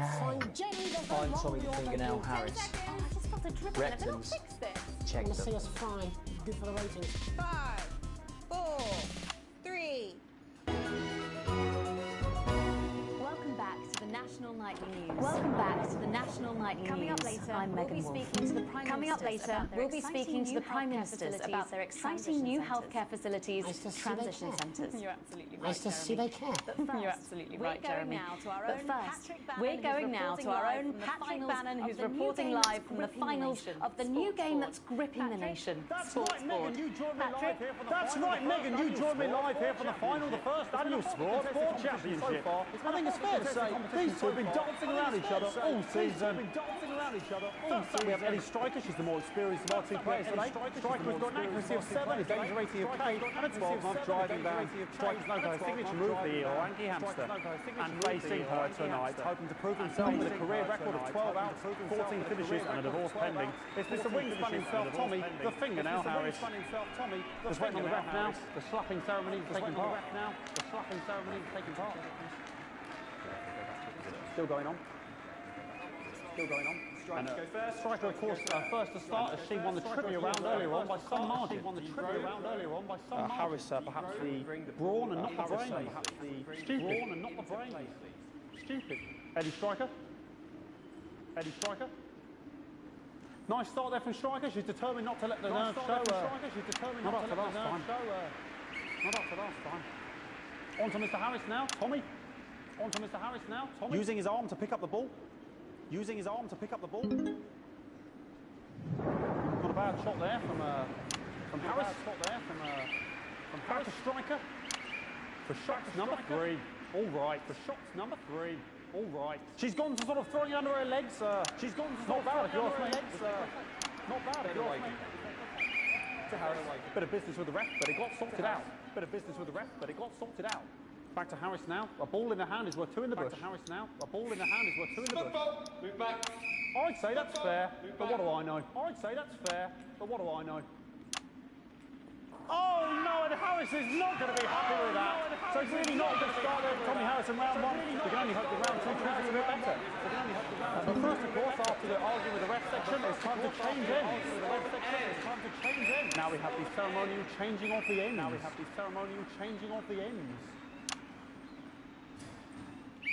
And of course, now they go back to the starting positions, as that makes sense. What is this game? And not the game itself. What the fuck is this broadcast game that's going on? Striker giving it large. Second round, Striker giving it large. Wins round 2 now with Harris. Okay, we seem to have some sort of streak down the pitch. I apologise to be broadcasting about the fact you both have slogans across her breasts. Trying to ignore all of that security. I'm sure we're going to take them out as soon as possible. Apologise if we broadcast any of that. As I said, we're going to get the situation resolved as soon as possible. God! They're trying to carry on play, but it's probably a bit difficult. I'm struggling to follow because it's quite an eyesore. And Okay. Gotta pay attention to what's red.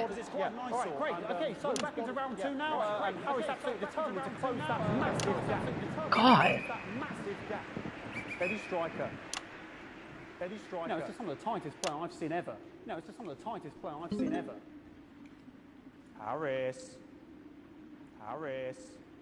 And was that a fitted thumb screw? We haven't seen that as the Heaps. What a brilliant move. What a brilliant move. Back to Striker. And we know what that means, ladies and gentlemen. That is, of course, the ground sound. Of course, the ground sound. Excellent bit of play here on both sides of the bucket. Excellent bit of play here on both sides of the bucket. I don't know about you at home, but I'm finding the technical mastering display here absolutely blooming jaw-dropping. Absolutely blooming jaw-dropping. The ref has spotted something in Harris's neck or head. Harris's neck or head. And Harris is having an absolute shocker. What a miserable start for Tommy Harris. But he is a late bloomer, of course. And after all, it is a game of 2 halves. 4 rounds and 7 subs. But now, of course, it's time for the half-time show. Sponsored by Livingston Switch. Sponsored by Livingston Switch. On my whistle, on my whistle. On my whistle, on my whistle. Nice piece of music here to start the half-time show. Okay, another posh protest salute on the court here. We can only apologise for that. We'll do our best to shield you from having to look directly at it. Is running around here with his genitals on display for all to see. And ruining what was shaping up to be quite the dancing salute there. Now he's thrusting himself in Harris's face, securing himself in and the bucket has been knocked over! And the bucket has been knocked over! I cannot stand. The bucket gets knocked over. Hopefully he'll get taken out now.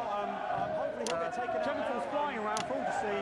Genitals flying around. Really, if you ask me, not Sunday morning television. Really, if you ask me, not Sunday morning. And out of there, hopefully taken away, never to be seen again. Hopefully taken away, never to be seen again. Ballboy cannot be in the final pose. Ballboy cannot be in the final pose. And a lovely finish there on both sides of the bucket. I would like to call that on both sides of the bucket. And as we head into round 3, I'd love to know what's going on in these two players' heads. I'm wondering what's going on with the streakers. Obviously, you don't want to see nudes on the news, but like, what the fuck? Because of science, we can't. Unfortunately, because of science, we can't. Thank you. Not bad. Not bad. Well, that ball boy's giving me the eye all day. That ball boy's giving me the eye all day. Striker there, not a great start. She looks a bit flustered, I think, after all that swinging around. Back to Harris here. God, what I wouldn't give to be that ball, I'm all right, ladies. Tommy Harris.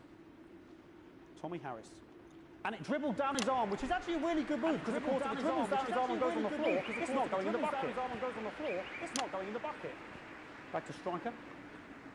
Wait, what the fuck is the rules of the game? Do you want it to go into the bucket or not? What are the rules? Back to Striker. And Striker's gone for the animal bonus there, but of course Striker's gone for the animal bonus there. And yes, Harris has counted with a tiny bell. That is wonderful play. Of course we've seen that before. Look at her face. She is absolutely gutted. What a mug. That could have been the clincher. What a massive shame. Harris to serve now. Harris, of course, undefeated by Kestrel in his last 4 There we go. Tommy Harris. That's all right. Not bad there. He threw it quite far away from him, which is quite a good idea. Very clever there. Perhaps a little contact caution from the referee. Who's being, if you ask me, a little bit harsh. Ellie Striker. Ellie Striker. And she's let the nerves get to her. What the hell was that? You hate to see it, don't you? You cannot believe it. For God's sake. Okay, right. For the nets out. I don't know what I can Cut away! Back to the channel! Back to the station! I mean, there's only so much we can do. They're sort of everywhere, aren't they? I'll try and carry on. The players are trying to carry on, but of course it's difficult because these protesters are hoping we can get them taken off soon, so we can carry on with the match. What's going on here? Yes, very good. Take them away. Bloody wasters, absolute wasters.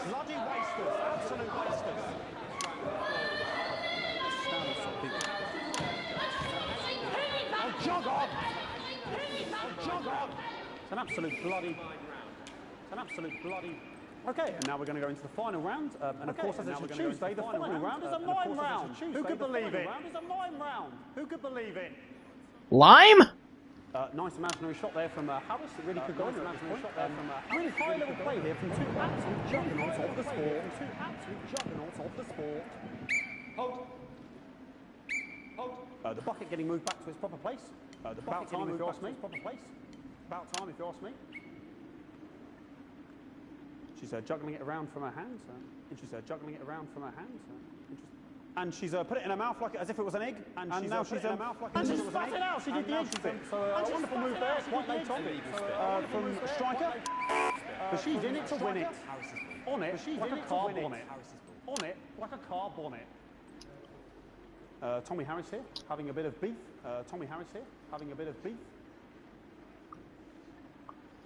And he's peeling it as if it were a banana, which is an interesting move. And if he has managed potassium or what's going on today. And he's trying to have the banana with the ball. And he's what a fantastic move there from Harris. Unfortunately, that at the end. What a pathetic. There we go, Jeremy. That is over. How can he look his 8-year-old son in the face tonight? What a lump. We just have to wait for the referee now to announce it to make sure it is all official. Contestants in, please. Contestants in, please. And the winner of the first annual of the Sports Board Championship is everyone! Okay, well, that was agreed. Once again, a win for everyone, including me as my 15th win in the Sports Board Championship. I'm going to be celebrating tonight with my wife and children. Another wonderful victory for me. Here come the on-site security to collect their medals, their 6th and 7th respectively. And thanks again for watching the Sports Board Championships. What more is there to say? I'm Patrick Bannon. Looking forward to celebrating tonight. And all I always have to say, Jeremy, is back to you in the studio. Patrick Bannon had an extraordinary fight. Historic Sports Board, Jeremy. I didn't know you were a fan. Yeah, I can manage to double with the best of them, I'll have you know. I certainly wouldn't bet against you. And when we come back, I'll be talking live with Prime Ministers Julia Salisbury and Peter Clement, who apparently have a big announcement you wouldn't want to miss. That's coming up after these messages. 1 minute back. Fucking microphone shocked me. What? Fucking microphone just shocked me. Where's that sound guy? Children, are you scared of a long, painful decline on your Everything okay? Oh, the mics are just trying to kill us now, apparently. You'll be fine. You're unshockable. I'm immune to your cheap flattery. I'm wearing you down. Boozman again. Just heard from the chaps in maintenance that this storm is causing the odd power surge. Some of your controls might be a bit, dangerous. Now, I know you're tough and you can take the odd shock for the sake of a perfect news broadcast, but too many in quick succession can stop the old ticker. I'm sure you'll make the right decisions. Boozman out. We seem to have sprung a leak. You can't just censor my fucking censor button! I need my censor button! I need my bleeper! I need my fucking bleeper! There goes my goddamn... Your star seems to be in the ascendant. It's a great time to be alive. Bloody right, Peter Clement. Megan Wolf. But that's a Superman shape you've got there. She's tougher than she looks. Am I here? Why is the camera just on a bucket?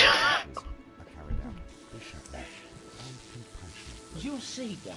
You can fuck around with my interference board? No! Now that's something I honestly need. 10 seconds, everybody.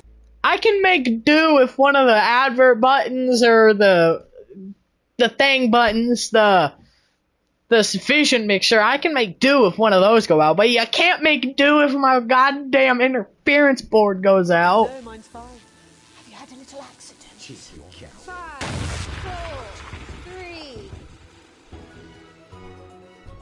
Welcome. Ow. I am delighted to be joined by Prime Ministers Julia Salisbury and Peter Clement. Welcome to the National Nightly News, Prime Ministers. Oh, please, it's just Julia and Peter. We don't believe much in titles. It doesn't seem very advanced. We're delighted to be here. Well, firstly, I should ask how you feel about the graffiti that's been springing up across the capital. Should we be worried? Oh, no, you definitely shouldn't be worried. Well, not unless you've got a fatal paint allergy anyway. But yes, it does seem that there are still some people we haven't been able to help. You know, Winges lost. People who yet benefit from the many advantages of the new future. And you know, Megan, as my old mum used to say, there are some pissants who just don't know how to be. We're working hard to reach these people, find out what they're angry about and how we can help. The door to my government is always open. Someone's tripping on me. But we didn't come here to talk about what may yet turn out to be some alternative arts project. Which we no doubt will have funded. When we want to talk to the nation about something far more exciting. Yes, your office briefed us that you have an announcement to make that will be surprisingly secretive about.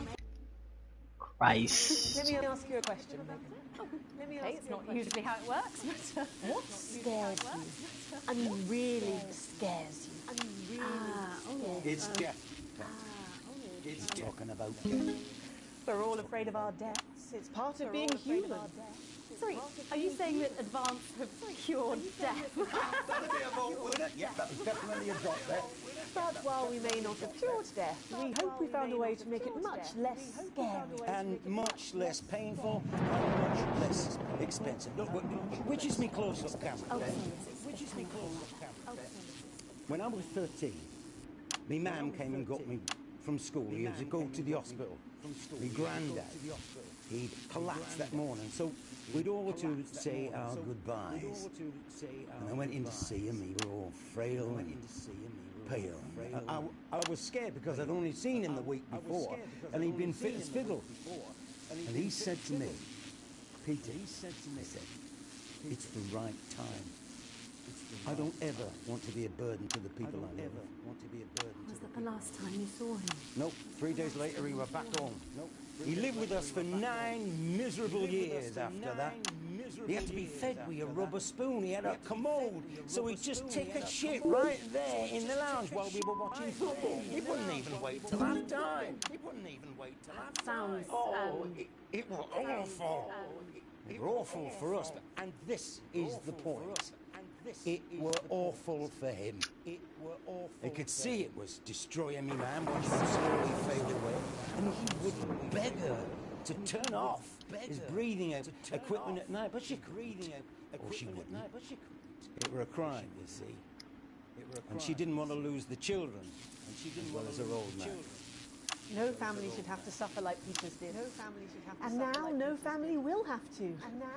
The health service is today opening the first of 300 new transition centres. The transition centres will handle everything for your last days. The legal, financial, medical and emotional costs are all catered for and paid for by the government. So even the poorest citizen gets to pass on with dignity when they choose. And that choice is important. This is a service only for people who choose it. For people who feel they run their course and don't want to burden themselves or their families with a slow, long, humiliating decline.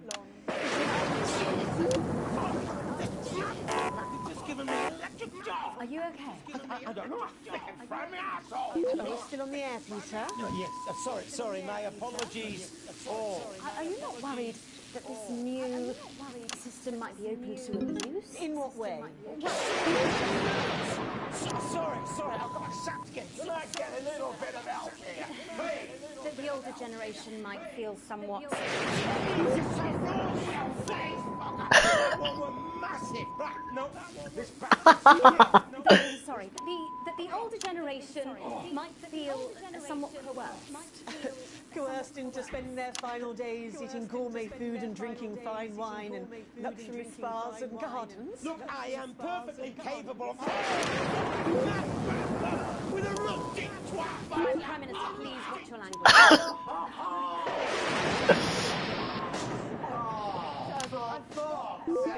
Don't get yourself sorted out.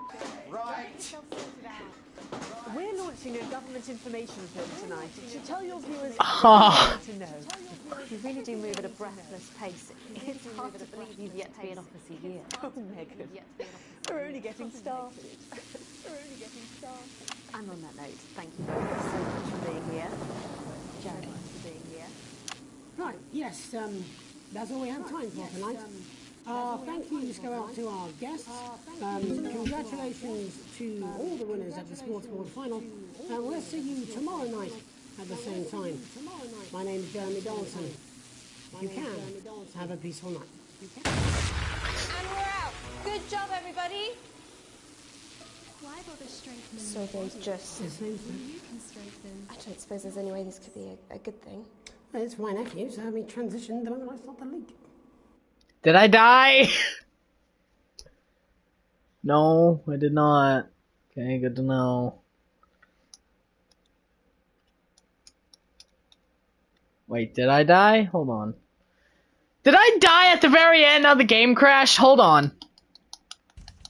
Oh, there we are. C. I'll take the C. I have received my full wage. Sometimes splurging. Holiday time! Let's go!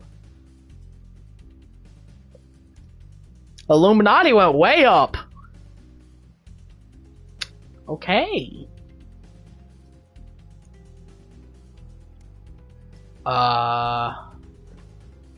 What's up with the fist? What's the fist? Hold on, what's the fist? I know the triangle is the government, and I know channel is like what the boss thinks of me, but what's the fist? Is that like the rebels? Hold on, what?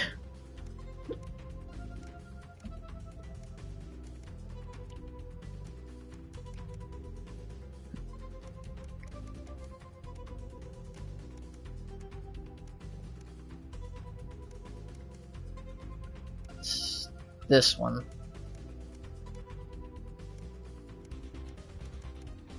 Before we join Jeremy and the team, there's just time for a brief look at what's coming up later tonight on Channel 1. At 6:30, it's a brief history of Sports Board, where Patrick Bannon will be taking a look at the surprising rise of this spectacularly popular new sport.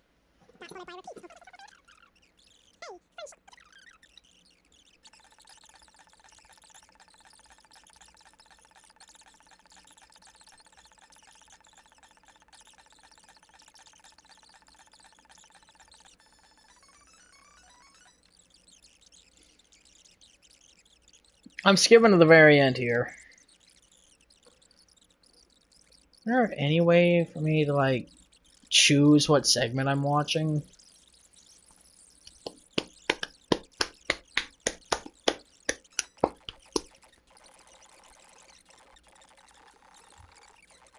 It's the weird prostate commercial.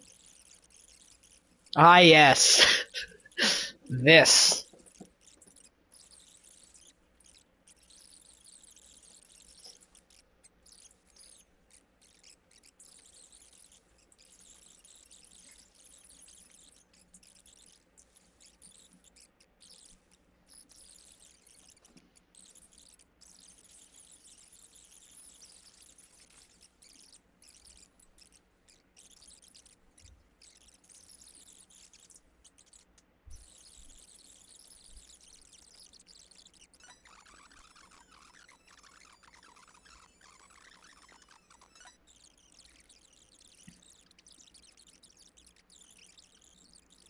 It's death, Pet. She's talking about death.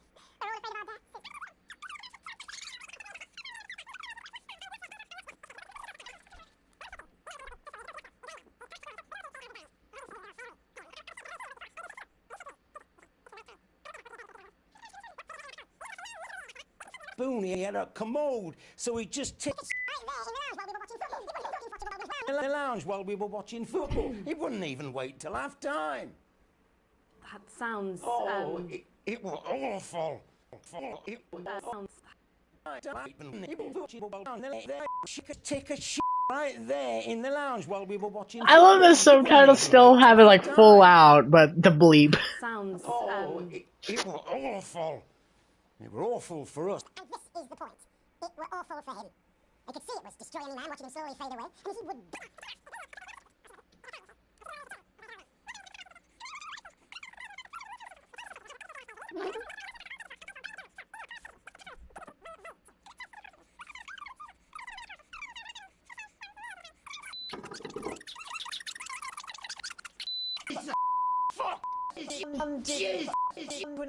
Line. into an Jeez, fuck! This microphone pack has just given me an electric shock. Are you okay? I don't know. I think it fried me. We're still on the air, Peter. Oh, yes, sorry, my apologies all. Are you not worried that...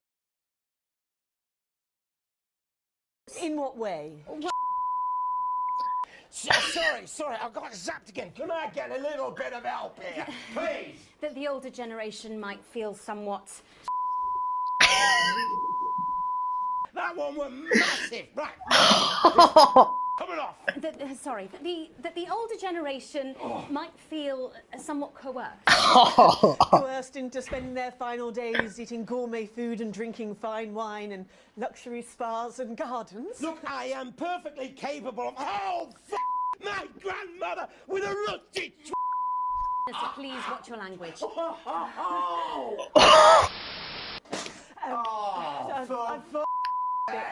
get yourself sorted out. Right.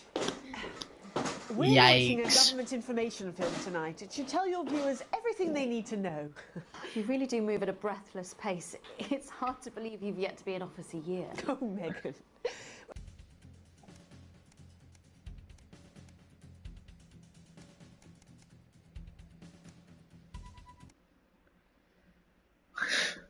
I want to know. I heard like clanking.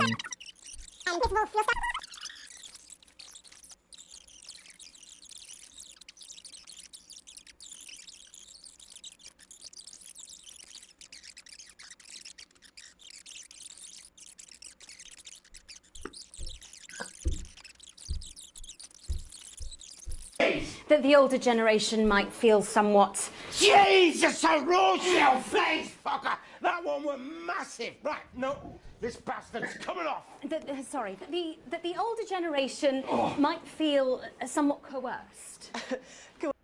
Spending their final days eating gourmet food and drinking fine wine and luxury spas and gardens. Look, I am perfectly capable of... Oh, fuck! My grandmother with a rusty twat! Prime Minister, please watch your language. For fuck's sake! Go get yourself sorted out. Right. We're launching a government information film tonight. It should tell your viewers everything they need to know.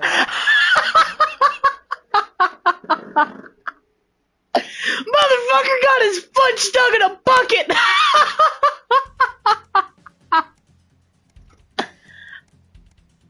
How do you get that to happen?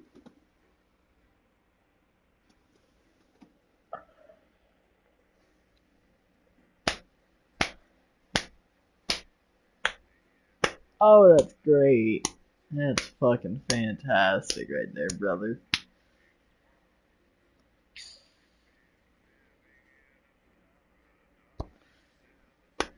That was beautiful.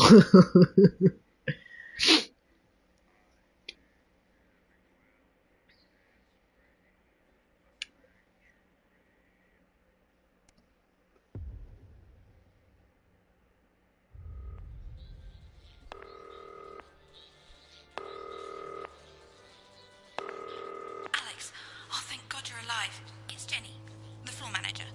Are you okay? Alex, you need to get it together. Look at the broadcast screen.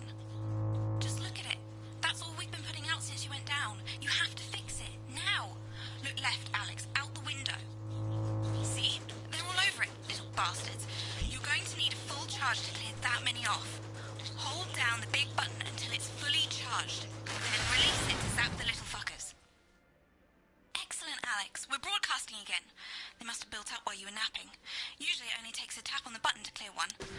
Look, there's a lone one climbing now. Zap it off before it starts to mess up the signal again. Great. That seems to be the last of them. For now. Right. We're about a minute out. Get the adverts loaded up. I've got to deal with my pet idiot. And Alex, keep your ears open. You'll hear them climbing up the tower.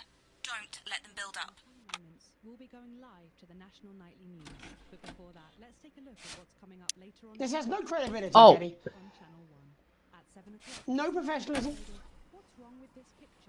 It's not a mess. Everything is where it should be. It's ramshackle and characterful, and I expect you to know the difference. What the fuck was that thing? Of course Megan's place looked lovely, but I can't see it, can I? Thanks, Jenny. How's lock-in with the boyfriend going? Decided to take his chances on the wild streets, eh? Rather than endure another romantic comedy. Jeremy, Jenny says your hair looks stupid. Yes, I can hear her. She says she's not talking to you. Yes, I know, I can hear her. Shall I count us in? Make it so. Okay, 10 seconds. Break a leg, everyone. Preferably a furry one. It's the National Weather Report. 5, that mattered. 4, But now, 3. It's time to join Jeremy Donaldson for the Good National evening. Night I'm News. Jeremy Donaldson. And I'm Megan Wolf. Our main stories tonight. Snugglefuck. It's been almost 5 weeks since all the Mrs. Snugglehugs toys woke up simultaneously in factories worldwide and began searching for their husbands. The Mr. Snugglehugs we had so short-sightedly destroyed. And now, as this photograph suggests, they may be changing tactics. Built to surprisingly traditional gender stereotypes, the Mrs. Snugglehugs have been arming themselves with a variety of household implements. All the more reason to make sure that cat flap is taped up good and tight. Armed with blunt weapons, the Mrs. Snugglehugs are only ankle height and therefore able to be kicked away easily by young, healthy individuals. They do, however, pose a particular risk to the elderly or those with pre-existing medical conditions, like fatal bruise syndrome. Going stir-crazy, with no signs of Mrs. Snugglehugs' batteries running out, and the government lockdown now in its 31st day, domestic relationships across the country are taking some unexpected turns. Dramatic reports are beginning to emerge of uncharacteristically bold behaviour in homes across the country. And we're not talking about the model planes that occupy so much time in the Donaldson household. With dating options limited, many house sharers, in particular students, are finding solace in co-tenants they previously rejected as unfuckable, indulging in an activity that has become known as snugglehugging. Locked and loaded. Shin Calligraphy, Johnny Hamsleeves, seems to be taking his own unique approach to being locked in. Since checking into rehab, not much has been heard from the former role model, but this latest photo leaked by another resident today seems to confirm that all might not be well at Gentle Touches. It seems that paranoia may have overtaken the residents of the infamous rehab clinic, which this morning declared itself an independent state, claiming it had more than enough sponges to last till next Christmas. The shape of things to come.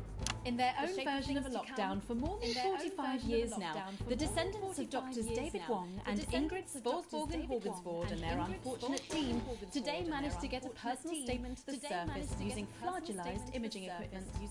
Many of the Sporsborgen-Horgens brood, as they've come to be known, have certainly captured the public imagination, with a recent vote naming Helvetica Sporsborgen-Wongensvoord the most likely to survive a massive electric shock. Helvetica Sporsborgen-Wongensvoord here with a little update from Dante's Tate. This year is going to be our biggest ever harvest, and autumn's just 2 weeks away. Or 2 weeks away. At least that's what we think. There's no real day or night down here, and all the clocks broke a long time ago. But if our calculations are right, we think that for you up there, it is Wednesday the 4012th of January, or as we call it, Pissmouth Day. Or possibly Boxing Day if we're a bit out. So, happy Pissmouth! And just to get all the presents you asked for left on your discount fee, I'm hoping to complete my collection of rocks. I'm hoping to see you in September. Helvetica out. See you in September. It's hard to believe they've been down there so long now. But as everyone knows, time moves differently underwater, Jeremy. That's why goldfish are so stupid. That's right. And as anyone will tell you, the deeper the bowl, the thicker the goldfish. There's no denying the logic of that. There's no denying the Class logic of war, that. a worrying turn today for the formerly rich as ever more punishing measures are announced. With the country becoming ever more hostile to the previously wealthy, those who manage to skip the country must be very grateful to the people who help them right now. This programme has received reports of rich relatives on the run actually being filled with helium and released into the stratosphere. If those rich bastards think they're above the rest of us, why not give them a hand in getting there, Jeremy? And Advance speaks out. With the snuggle struggle proving a test governments around the world. Advance HQ released a curious statement this afternoon. In the accompanying release, they asked us to stress that they have been listening and that this should be taken as a response to how the people really feel. We've certainly done our bit on this show to contribute to the political climate. But let's not forget, how we behave in our home lives is what really matters. Let's hope it's not just me who filled out that questionnaire, Jeremy, or we're all in trouble. Let's play that sting. Let's play that sting. With tragedy of heart and great despair, I come before you with grave news to share. Since he left to fight at 3:15, no sign of Peter Clement has been seen. You'll all recall how daily from his home he'd gallop boldly forward on his horse, that whitened mare with fur like porcelain, upon which he would tread his well-trod course. 'Twas on this mare he stumbled on a hive, of dreadful snuggle-huggedness contained. He drew his sword and ventured in, intent to fight till all within was slain. And soon there came upon that place the bodyguards assigned him by the state, and daily he did deign to give the slip. And thus they did arrive a moment late. From deep within the hive they heard him roar. His blade, the rusty twat, raised hell. Yet with a cry of "Fuck my arse, that's sore!" Beneath the toilet-papered mounds, he fell. Oh, what a fall was there, my citizen. Then I and you and all the team fell down. While tiny voices laughed from deep beneath. Oh, curse that much beloved reckless fool that weighed his pride against purple fur-clad teeth. If only he had shuttered up his doors, his windows boarded safe and waxed his floors. If only he had taken our advice and helped the team by staying safe indoors. Oh, woe that he should meet such bitter end. My laughter and my confidant. My friend.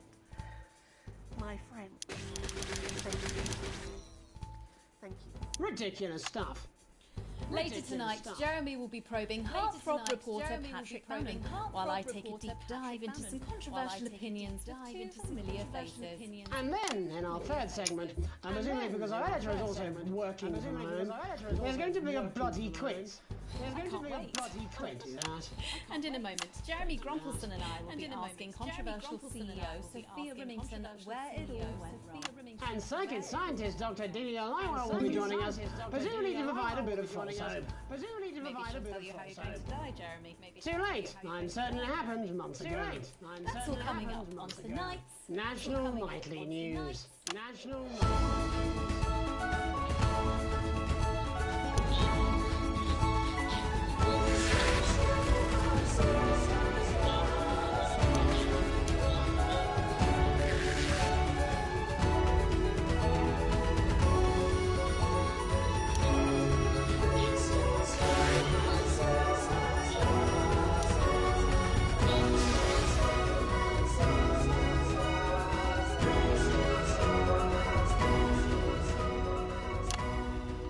Tonight, how do we get here? Where are we going? And most importantly, who's to blame? Joining us from her villa on the island of San Palmerino is Sophia Remington. Thank you for having me, Megan. I am loving your hairdo, babe. And from her crystal heating laboratory in what I assume is a garage in Lower Huffington, Doctor, it says here, Delia Lywell. Thank you for inviting us on your show. Don't. Miss Remington, your toys are rampaging across the developed world. Your company is worth less than my annual salary, and your country's president recently called you a national disgrace. Have you taken your eye off the ball? Oh, honey, you're so cute when you're angry. Honey, you're so cute. The thing with you folks over there is you have an island mentality. You can't see the bigger picture. What do you mean island mentality? Are you talking about how we're on England? So, what is the bigger picture? The bigger picture is lithium batteries. Our toys have been running for upwards of 71 days now with no signs of them slowing down whatsoever. Imagine what that means for the future. It means we don't know when the hell this lockdown's going to end, doesn't it? You don't seriously believe Remington's fist can survive this? Lithium batteries are gonna change everything, Tiny Ogre. They're gonna power our new transport system, make technology portable. Hell, they might even take us into space.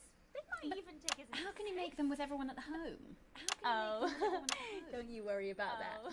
Thanks to the work of thousands of tiny hands, they're already pouring off the production line. Times are good for Remington's fist. But surely you have no future. Excuse me, hello, yes, if we might. This is our area of expertise. What, multinational economics? Future, Mr. Donaldson, to which we are all connected. Yeah, okay, I'll bite. Why not? There's clearly nothing better to do. So, what is your scientific process telling you about the future of Sophia Remington, Doctor? We see her on a balcony. Foreign soil, but not foreign land. An age will pass. Fascinating. Wasn't it just? Delia, you are amazing. We have to fly you out here to the island to do that for my guests. They're gonna love you. Unfortunately, all flights are grounded because of your tiny, deadly stowaways. Not all flights, Tiny. Dee, call me. And you, Maggie. The more the merrier. And you, Maggie. Bring your swimwear. Miss Remington, you seem completely ignorant to the seriousness of the situation. Do you take any responsibility at all for the global crisis? It's a trap. It's not a trap. It's a trap. Why are you helping her? She seems fun. You bet your ass I'm fun. You bet your Please answer my question, Miss Remington. Please answer my question, Miss Remington. Are lithium batteries the most incredible invention the world has ever seen? Just because. But probably yes. In fact, who am I kidding? It is definitely yes. But will they last forever? One day, all the Mrs. Snugglehugs will just stop. It'll be like a miracle. And then we can all go back to the grand tradition of buying products again. Because I really don't mind telling you this. It is really hitting our bottom line. Except for sponges. We seem to be selling an assload of them. Dr. Lywell, do you have an indication of when or how this might end? Well, it's not an exact science. Not even a real one. But our senses tell us that there will come a day when there will be clouds in the sky, the grass will be rich and verdant, and the birds will sing at dawn, and that shall be the day when we walk forth again. I find that strangely comforting. That could literally be any day. Let's hope it's soon. Clouds, grass, and birds. That's literally every day. Yeah. I'm kind of hoping we can make it to the 100 days. It sounds good on a camera. Besides, if it lifts now, the children will have to go back to work in normal hours. Well, let us ask the eminent professors for 100 then. No, let's not, eh? I'll drink to that. Stay strong and party on. Stay strong. Sophia Remington, Dr. Delia Lywell, thank you for joining us. When we come back, we'll be reaching out around the country to see what's really happening out there. Don't go away. We'll be back after these sandwiches. We'll be back. Oh, she's a Hindenburg-sized fuck-up. I mean, she's The fuck was that? social level. I wouldn't want to be on her board. Christ, no. She's going to drive that company into the fucking ground. We know that you're scared, What's happening? but now, more than ever. It's Dave. You're not gonna Dave! I've decided to come home. Listen, Hey! the next break and we can talk about how I get me job back. Cheers, Alex. See you, mate. See ya! Wait. I like my job! Wait, no I don't. What am I talking about? I hate this job. Yeah, well, it's been a long time coming. I'd rather be... I don't... Wasn't I just working as like a fucking cleanup guy? I was just mopping and sweeping, and now I'm a fucking broadcasting operator? Let's get you back in this fucking booth, me back out on the floor just sweeping up. I'd rather be handling a mop than handling all this. You can get fucking shocked when there's a thunderstorm outside, and you can deal with the live animatronic monkeys climbing on the tower. He must know, he's not stupid. I just don't want it getting back to him that it came from us. Hey, no, Jenny. You're not backing out on me now. We're in this together. Beautiful. With the cake, you're on the balloons. I've got no idea how old he is. 17. Back in 5, 4, 3. Welcome back to the National Nightly News. I'm Megan Ruth. Now it's time to take a trip around the country to hear how the lockdown might impact the nation from some friendly faces. Joining me are respected academic Katie Brightman and author of Alan James's Kites. Oh God. Thank you for joining me. It's a pleasure. Thanks for having me, Megan. Thanks, It's a Megan. pleasure. Thanks for It having really me. is a pleasure, Katie. I enjoyed our little heated encounter. I wish I could say the same. So first off, Katie, how are you coping? I'm holding up okay. The lockdown directive was so sudden that, like many people, I haven't been able to get home. Oh no, what happened? I was staying at a hotel after an international policy convention, and we had a particularly heavy night out. You know what economists are like. Notoriously hate splitting the bill. And I overslept, and as you can imagine, I've been here ever since. But there are certainly people much worse off than me. Exactly. My tour has been cancelled indefinitely, and I've had to refund every single ticket, even the cheap seats. Oh, Alan, I'm so sorry to hear that. Yeah. People are being quite rude about it. They don't seem to realise they've already spent it filling the beach house with beef. The crisis claims yet another victim. So, this is just a reminder that my book, Alan James's Reich, is now available. Alan James Reich? Hold on, hold on.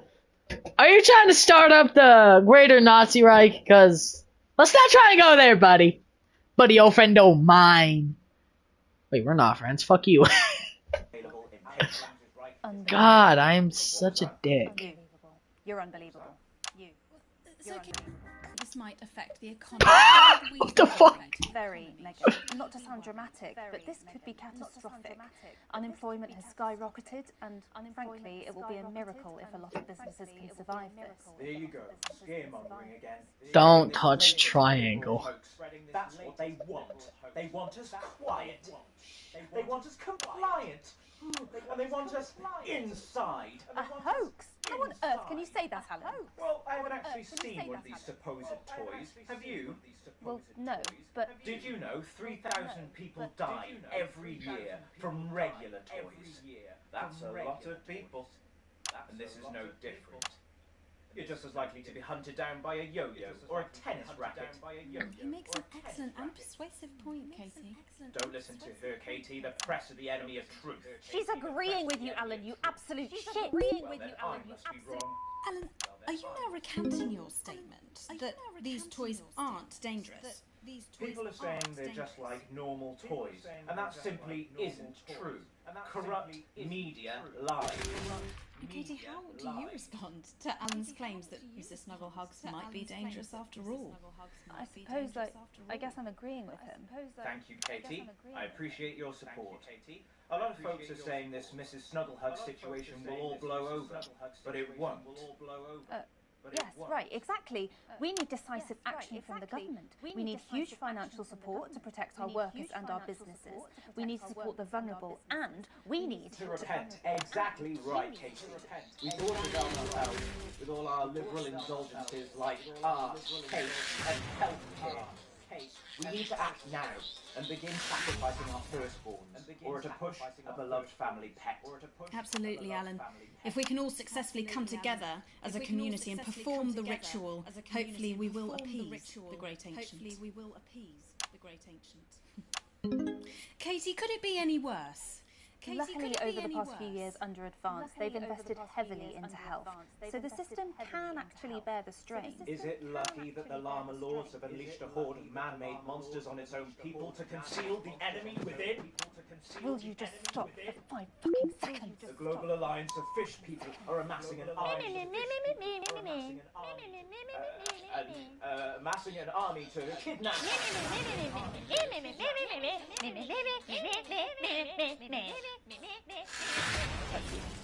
That's what you sound like. That's you. That's what you sound like. But I don't sound like that. Yes, you do. You do, Alan. You do sound like that. And that's why no one wants to be your friend. And that's why no I've one got wants loads of friends. No, you haven't. I don't think you do, Alan. Yeah, stop lying, Alan. Yeah, Not lying. You are. Oh, good one. Not lying. You are. Oh, good one. Well, I'm telling. Alan James. And then you know what they say about thank you for joining me. Some real food for thought there from two of the territory's leading minds. Any moment now, I'll be heading over to Jeremy, who is going to be bringing us an up-to-the-minute report of the status of the nation. Over to you, Jeremy. Thank you for what I'm sure was a reasonable debate which really contributed to the national conversation. Next, out on the streets, someone who's always doing exactly that. It's Patrick Bannon. Are you there, Patrick? Hello, Jeremy. Yes, hello, I'm here live. Apologies for the quality of the broadcast today. Couldn't find any cameramen or women brave enough to come and join me, so I'm out here on my own. Right, and can you tell us what it's like out there? Yep, I can. It's as you can see behind me, the streets are currently completely deserted. From my question, Jeremy, is just how long? I mean, could there be danger lurking just around the corner, waiting to end the fledgling career of this young, promising journalist before his full potential is even realised? Will he die, underappreciated by management, and frankly, if you ask me, very, very much underpaid? I don't think there's any danger of that, Patrick. What's that on your jacket there? That's actually a sponge. What I've done here is made a snuggle-proof jacket, Jeremy. The network didn't bother sending me any PPE, so I've been forced. So you use a sponge? You don't get any PPE, so you use a sponge? To improvise. In fact, showing the sort of resourcefulness that would make me an ideal candidate for, I don't know, for example, an anchor position starting whenever they'd like. From your point of view, Patrick, just how safe are our streets? Not safe at all, Jeremy, not safe at all. I'd recommend people staying inside, following government advice and not putting themselves at any risk at all. Unless, of course, like me, it's for groundbreaking journalism reasons. And just where are you, Patrick? I'm in the street, on the street. Which street? Which street? I think I'm struggling to hear you, actually, Jeremy, there. Which street? Which street are you on? Which street am I on?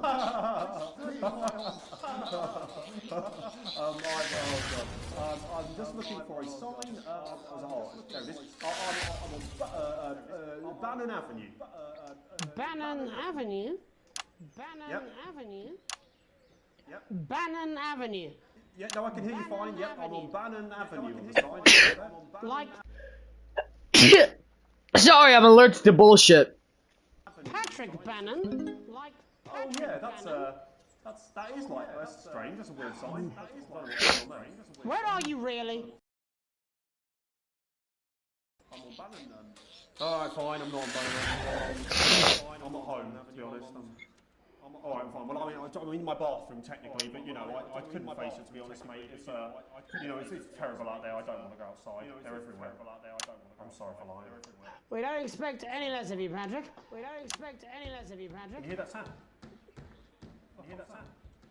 I can, yes. I'm no expert, Patrick, but it sounds unmistakably like a tiny fist tapping on your door there. A tiny fist tapping on your door there. Oh, fuck, Jeremy, shit, no!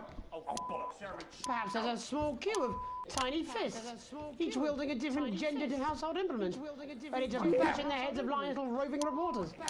You're lying, aren't you? Oh, shit. Okay, fucking listen to me, you bastards! If you're out there, you just...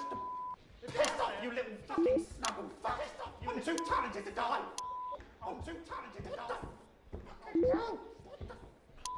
Okay, it's fine. Don't worry, Patrick. I'd say you've got a few seconds before they break their way in there and finish you off.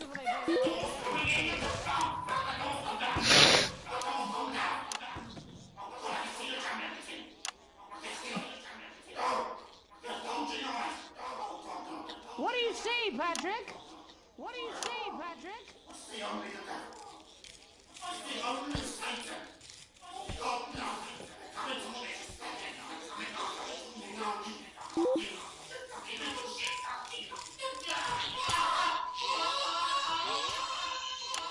Thank you, Patrick, for that report, showing the nation, and more importantly, management, just where you belong.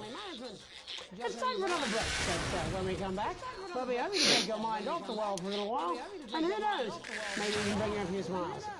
Join us after this. You're damn right. Yeah, I had them delivered. Yes, to Bannon Avenue.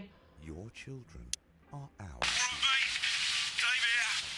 I've run into a few problems getting back, although not as bad as yours. Looks like you've got one loose in the studio. Whack it on the head if it gives you any trouble. It's pretty bad here too, mate. They've got on board.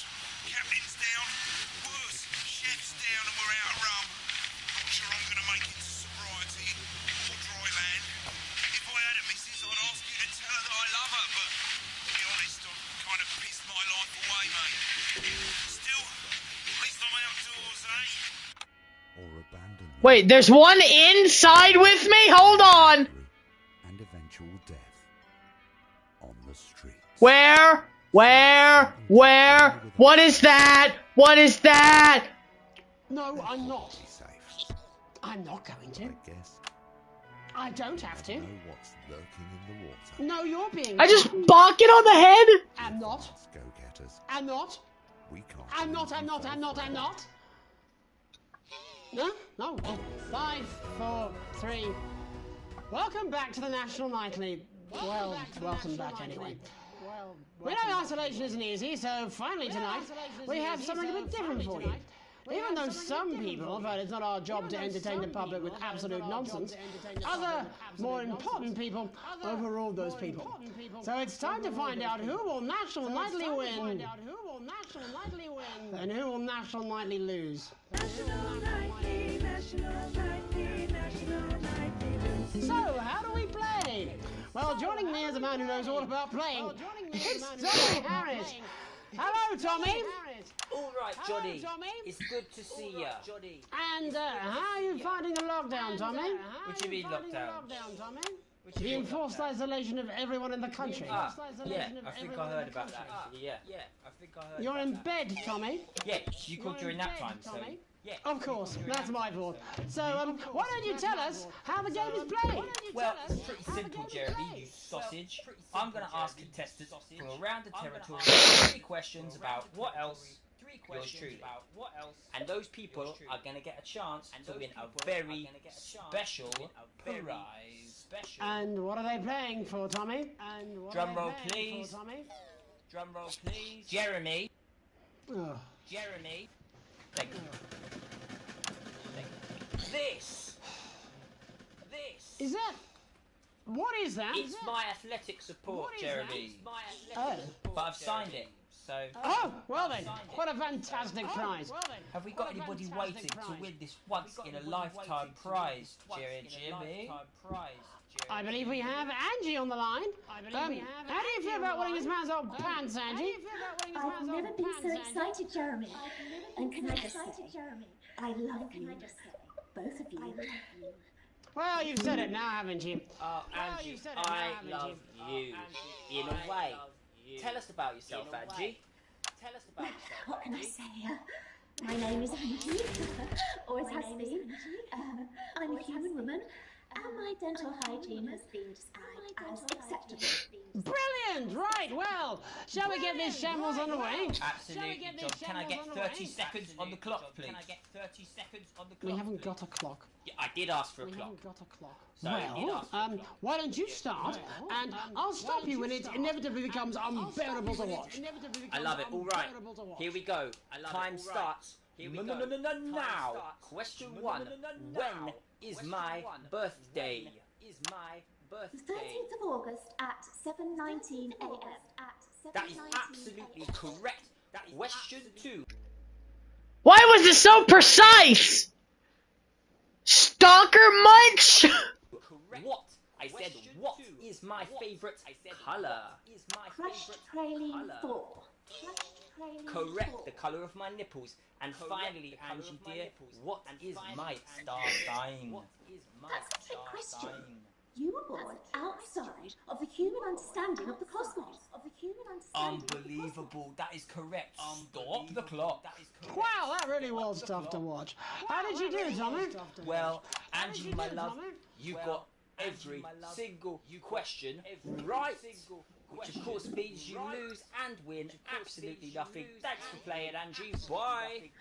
Do we have another contestant on the line at Jelly Bee?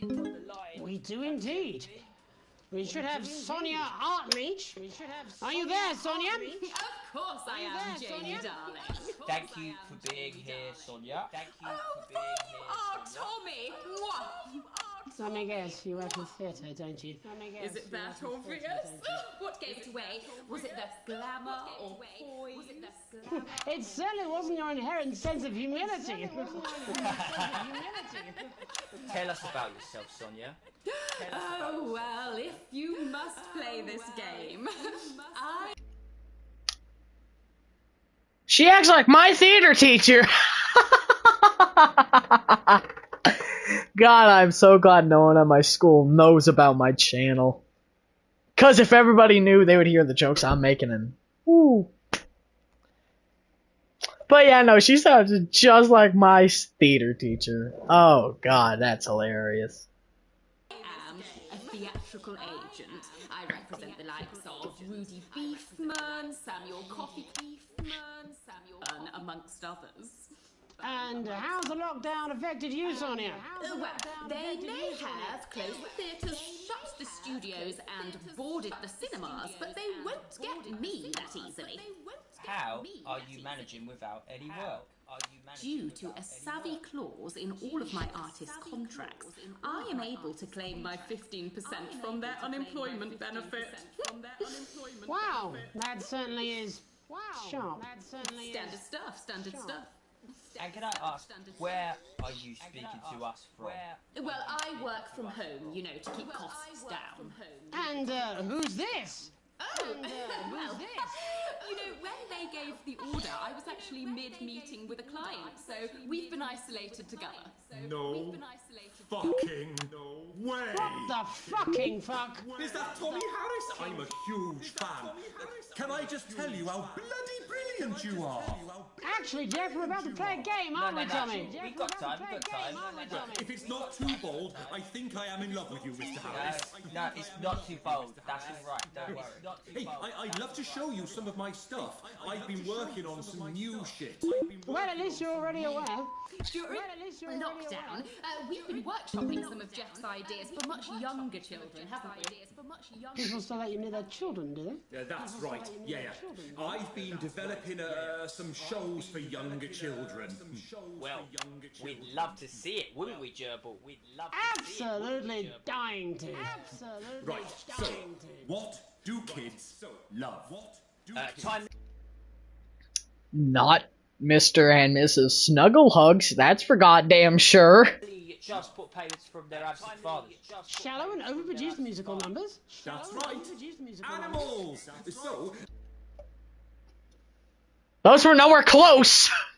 The two answers I gave were nowhere close to animals. What? I'm trying to address the things that kids need to know, but through a medium that they'll understand. Do you understand? I think. Yes, I think so. Yes. Jeff's one of my best clients, aren't you? I am. Yeah. So, the first one we've been working on is called The King of the Jungle's Mortgage Repayments. It's about a lion who's having problems with his interest rates. I see. Does he have a broker? He does. Yes. He's a porcupine. How did you know that? Well, your work is universal, darling. It speaks to people. I'm going to say something to you, mate. I think you're onto something here. Oh, the bear! Oh, yes, right. This one is much better. So, this one tells the tale of Mr. Bear. Now, Mr. Bear is a very sad bear, because all of the other bears don't think that he'll amount to much, and they tell him that his plays are lazy and derivative. So I think you're onto something there. Now, Mr. Bear is a tragic figure. Picture this. He's at his lowest ebb. The trees are closing in. He can't even face his salmon, can he? But then he meets someone that will change his life forever. This is fucking gripping. That's right. He meets a wise old octopus who takes him under his wing.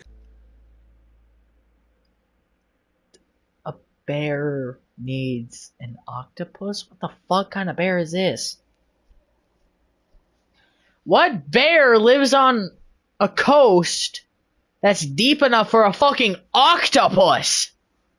I get it, this is supposed to be some kind of children's cartoon, so The octopus could be anthropomorphic, could live on land. Or that it doesn't matter fucking depth level. And the octopus can just hang out right there on the shoreline. I don't know. If we're trying to be realistic here, what the fuck? And said, no, Mr. Bear, don't be sad. You're not like all the other bears. You have this ambition and these dreams. Such fucking dreams. I think I love you, Jeff. And what you need to do, Mr. Bear, says the octopus, probably doing an 8-armed gesture or something. What you need to do to find happiness in this crazy old... I think our good friend, news anchor guy, forgot his name. I think he's going to sleep. At least we haven't had interference yet, thank God. Forest is you need to set yourself more realistic goals. It's called Mr. Bear Lowers His Expectations. Wow, you really have taken yourself to new depths. So what do you want children to take away from this? Oh, What do you want children to take away from this? What? I said a more realistic worldview. All right, Jamboree. It's Jeffrey! My name is Jeffrey Donington. No, stop. Right. How does it end? We need to know how it ends. Well, all the... This is supposed to be a fucking game show, not talk about your new book! animals learn a thing or two about inevitable mediocrity. And Mr. Bear settles down near to his parents' cave. Fuck off. To make his band happen, and he got... Why is there still the smiling sun? What the fuck is that? This is not, no, into bear telemarketing. Becomes a bear maths teacher. Oh, and we end. We end on a big musical number. Oh, there's dancing. Are you German? He sounds German. So it's catchy but not too challenging. Well, if you like, I could go and get my boombox. Yeah, I might be able to... Hang on, can we get Angie back? Why not? The more the merrier, as they say at orgies. The more the merrier, as they say at orgies. Huh? I'll just fill then, shall I? Please. Coming up in a moment, it's the world premiere that nobody saw coming. Lights or wanted at all. I can only apologise in advance for what we're all about to endure. You turn this shitting thing up. Well, there's all sorts of creatures down on Dangly Doodle Farm. Like wise old Mr. Octopus with way too many arms. There's Mr. Pig and Mr. Cat. They're always in good mood. I don't have to switch cameras. They don't know they'll soon be sliced up into food. Mr. Bear, what's that over there? That's where your hopes go to turn into despair. Mr. Bear, what's that over there? That's where your dreams go to die. Mr. Raccoon wants to go to the moon. He'll end up as a bus driver soon. Mr. Porcupine thinks he'll read the news at 9. He'll end up as a janitor who stinks of turpentine. Mr. Tiny Mouse thought he'd own a massive house. Ended up in a bedsit where he can't control the louse. Mr. Horse thought he'd go into professional sports. Now he's an alcoholic and he's on his 3rd divorce. Mr. Bear, what's that over there? That's the place your life becomes an endless questionnaire. Mr. Bear, what's that over there? That's where your hopes go to die. Lower your expectations. Maybe you could get a job in telecommunications. No matter how you try, you'll never reach the League of Nations.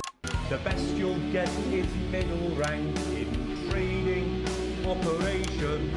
So lower your expectations. You'll never win an Oscar, so there's no congratulations. The Whoops. future that is coming will not meet specifications, and no amount of visualizations will save you from your own deterioration. Mr. Bear, what's that over there? That's a tramp who be a multi-millionaire. Mr. Bear, what's that over there? That's where self-esteem goes to die. Mr. Bear, what's that over there? That's the disappointment that is waiting everywhere. Mr. Bear, what's that over there? That's where your schemes go to die. That's where your dreams go to die. That's where dreams go to die.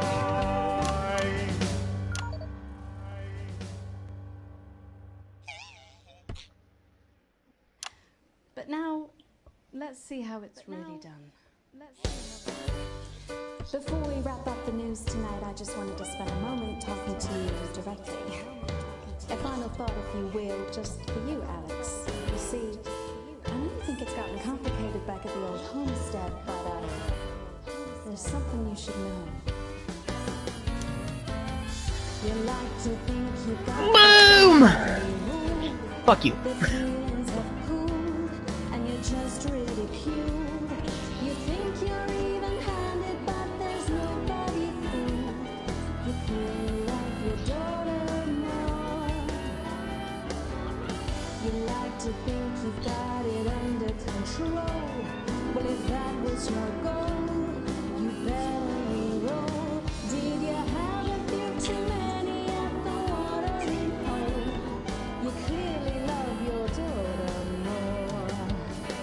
Now Chris and Sam are broken, 'cause you're too scared of the law. Charlie's getting angry, locked behind his bedroom door. But Susie thinks you're perfect with that holiday abroad.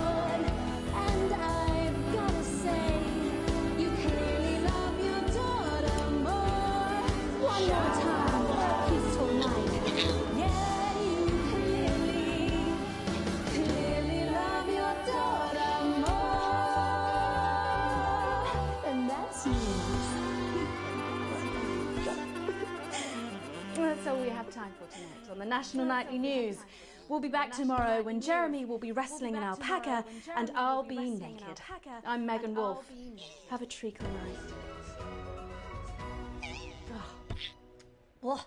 It's crazy Oi, meals, just crazy give me that food beer, Christmas, I'm extra fucking exciting festive Yuletide and Easter extravaganza. This is another chapter from Crazy Neil's Wit and Wisdom, and I'm reaching out through the lens of this camera to say, buddy, if you're listening, build a better life for yourself. You want crazy? We got crazy. What is that, deals. Pat? People ask how I got started. Do you in think business. I'd be I happy gotta with say, that? hats. I used to own You're out of your mind. of butt lift clinics. Didn't work out so well because we gave ladies more of a hunch look, and that wasn't popular. Alex, Used to have ventriloquist Wake up! because Wake up! Wake up, Alex! Alex! Wake up! Wake up! Wake up!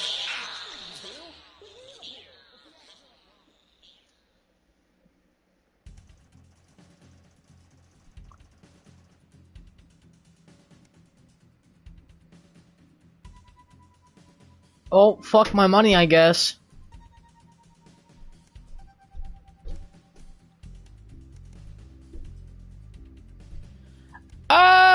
Okay, we've been sitting here for about 2 hours and 45 minutes, so, I'd say that's about all the time we have.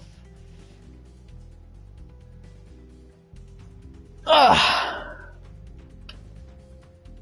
People are most likely not even going to watch this until after it's turned into a video, and it's 8, 9 in the morning. So, yeah, I'm just gonna end it here. Hope y'all enjoyed the, video of Not for Broadcast. And, yeah, I'll continue it, most likely tomorrow morning or tomorrow night. Hope y'all enjoyed. I already said that. And, fuck your life, Bing Bong. Good night, ladies and gents. I already forgot my old... fucking hell.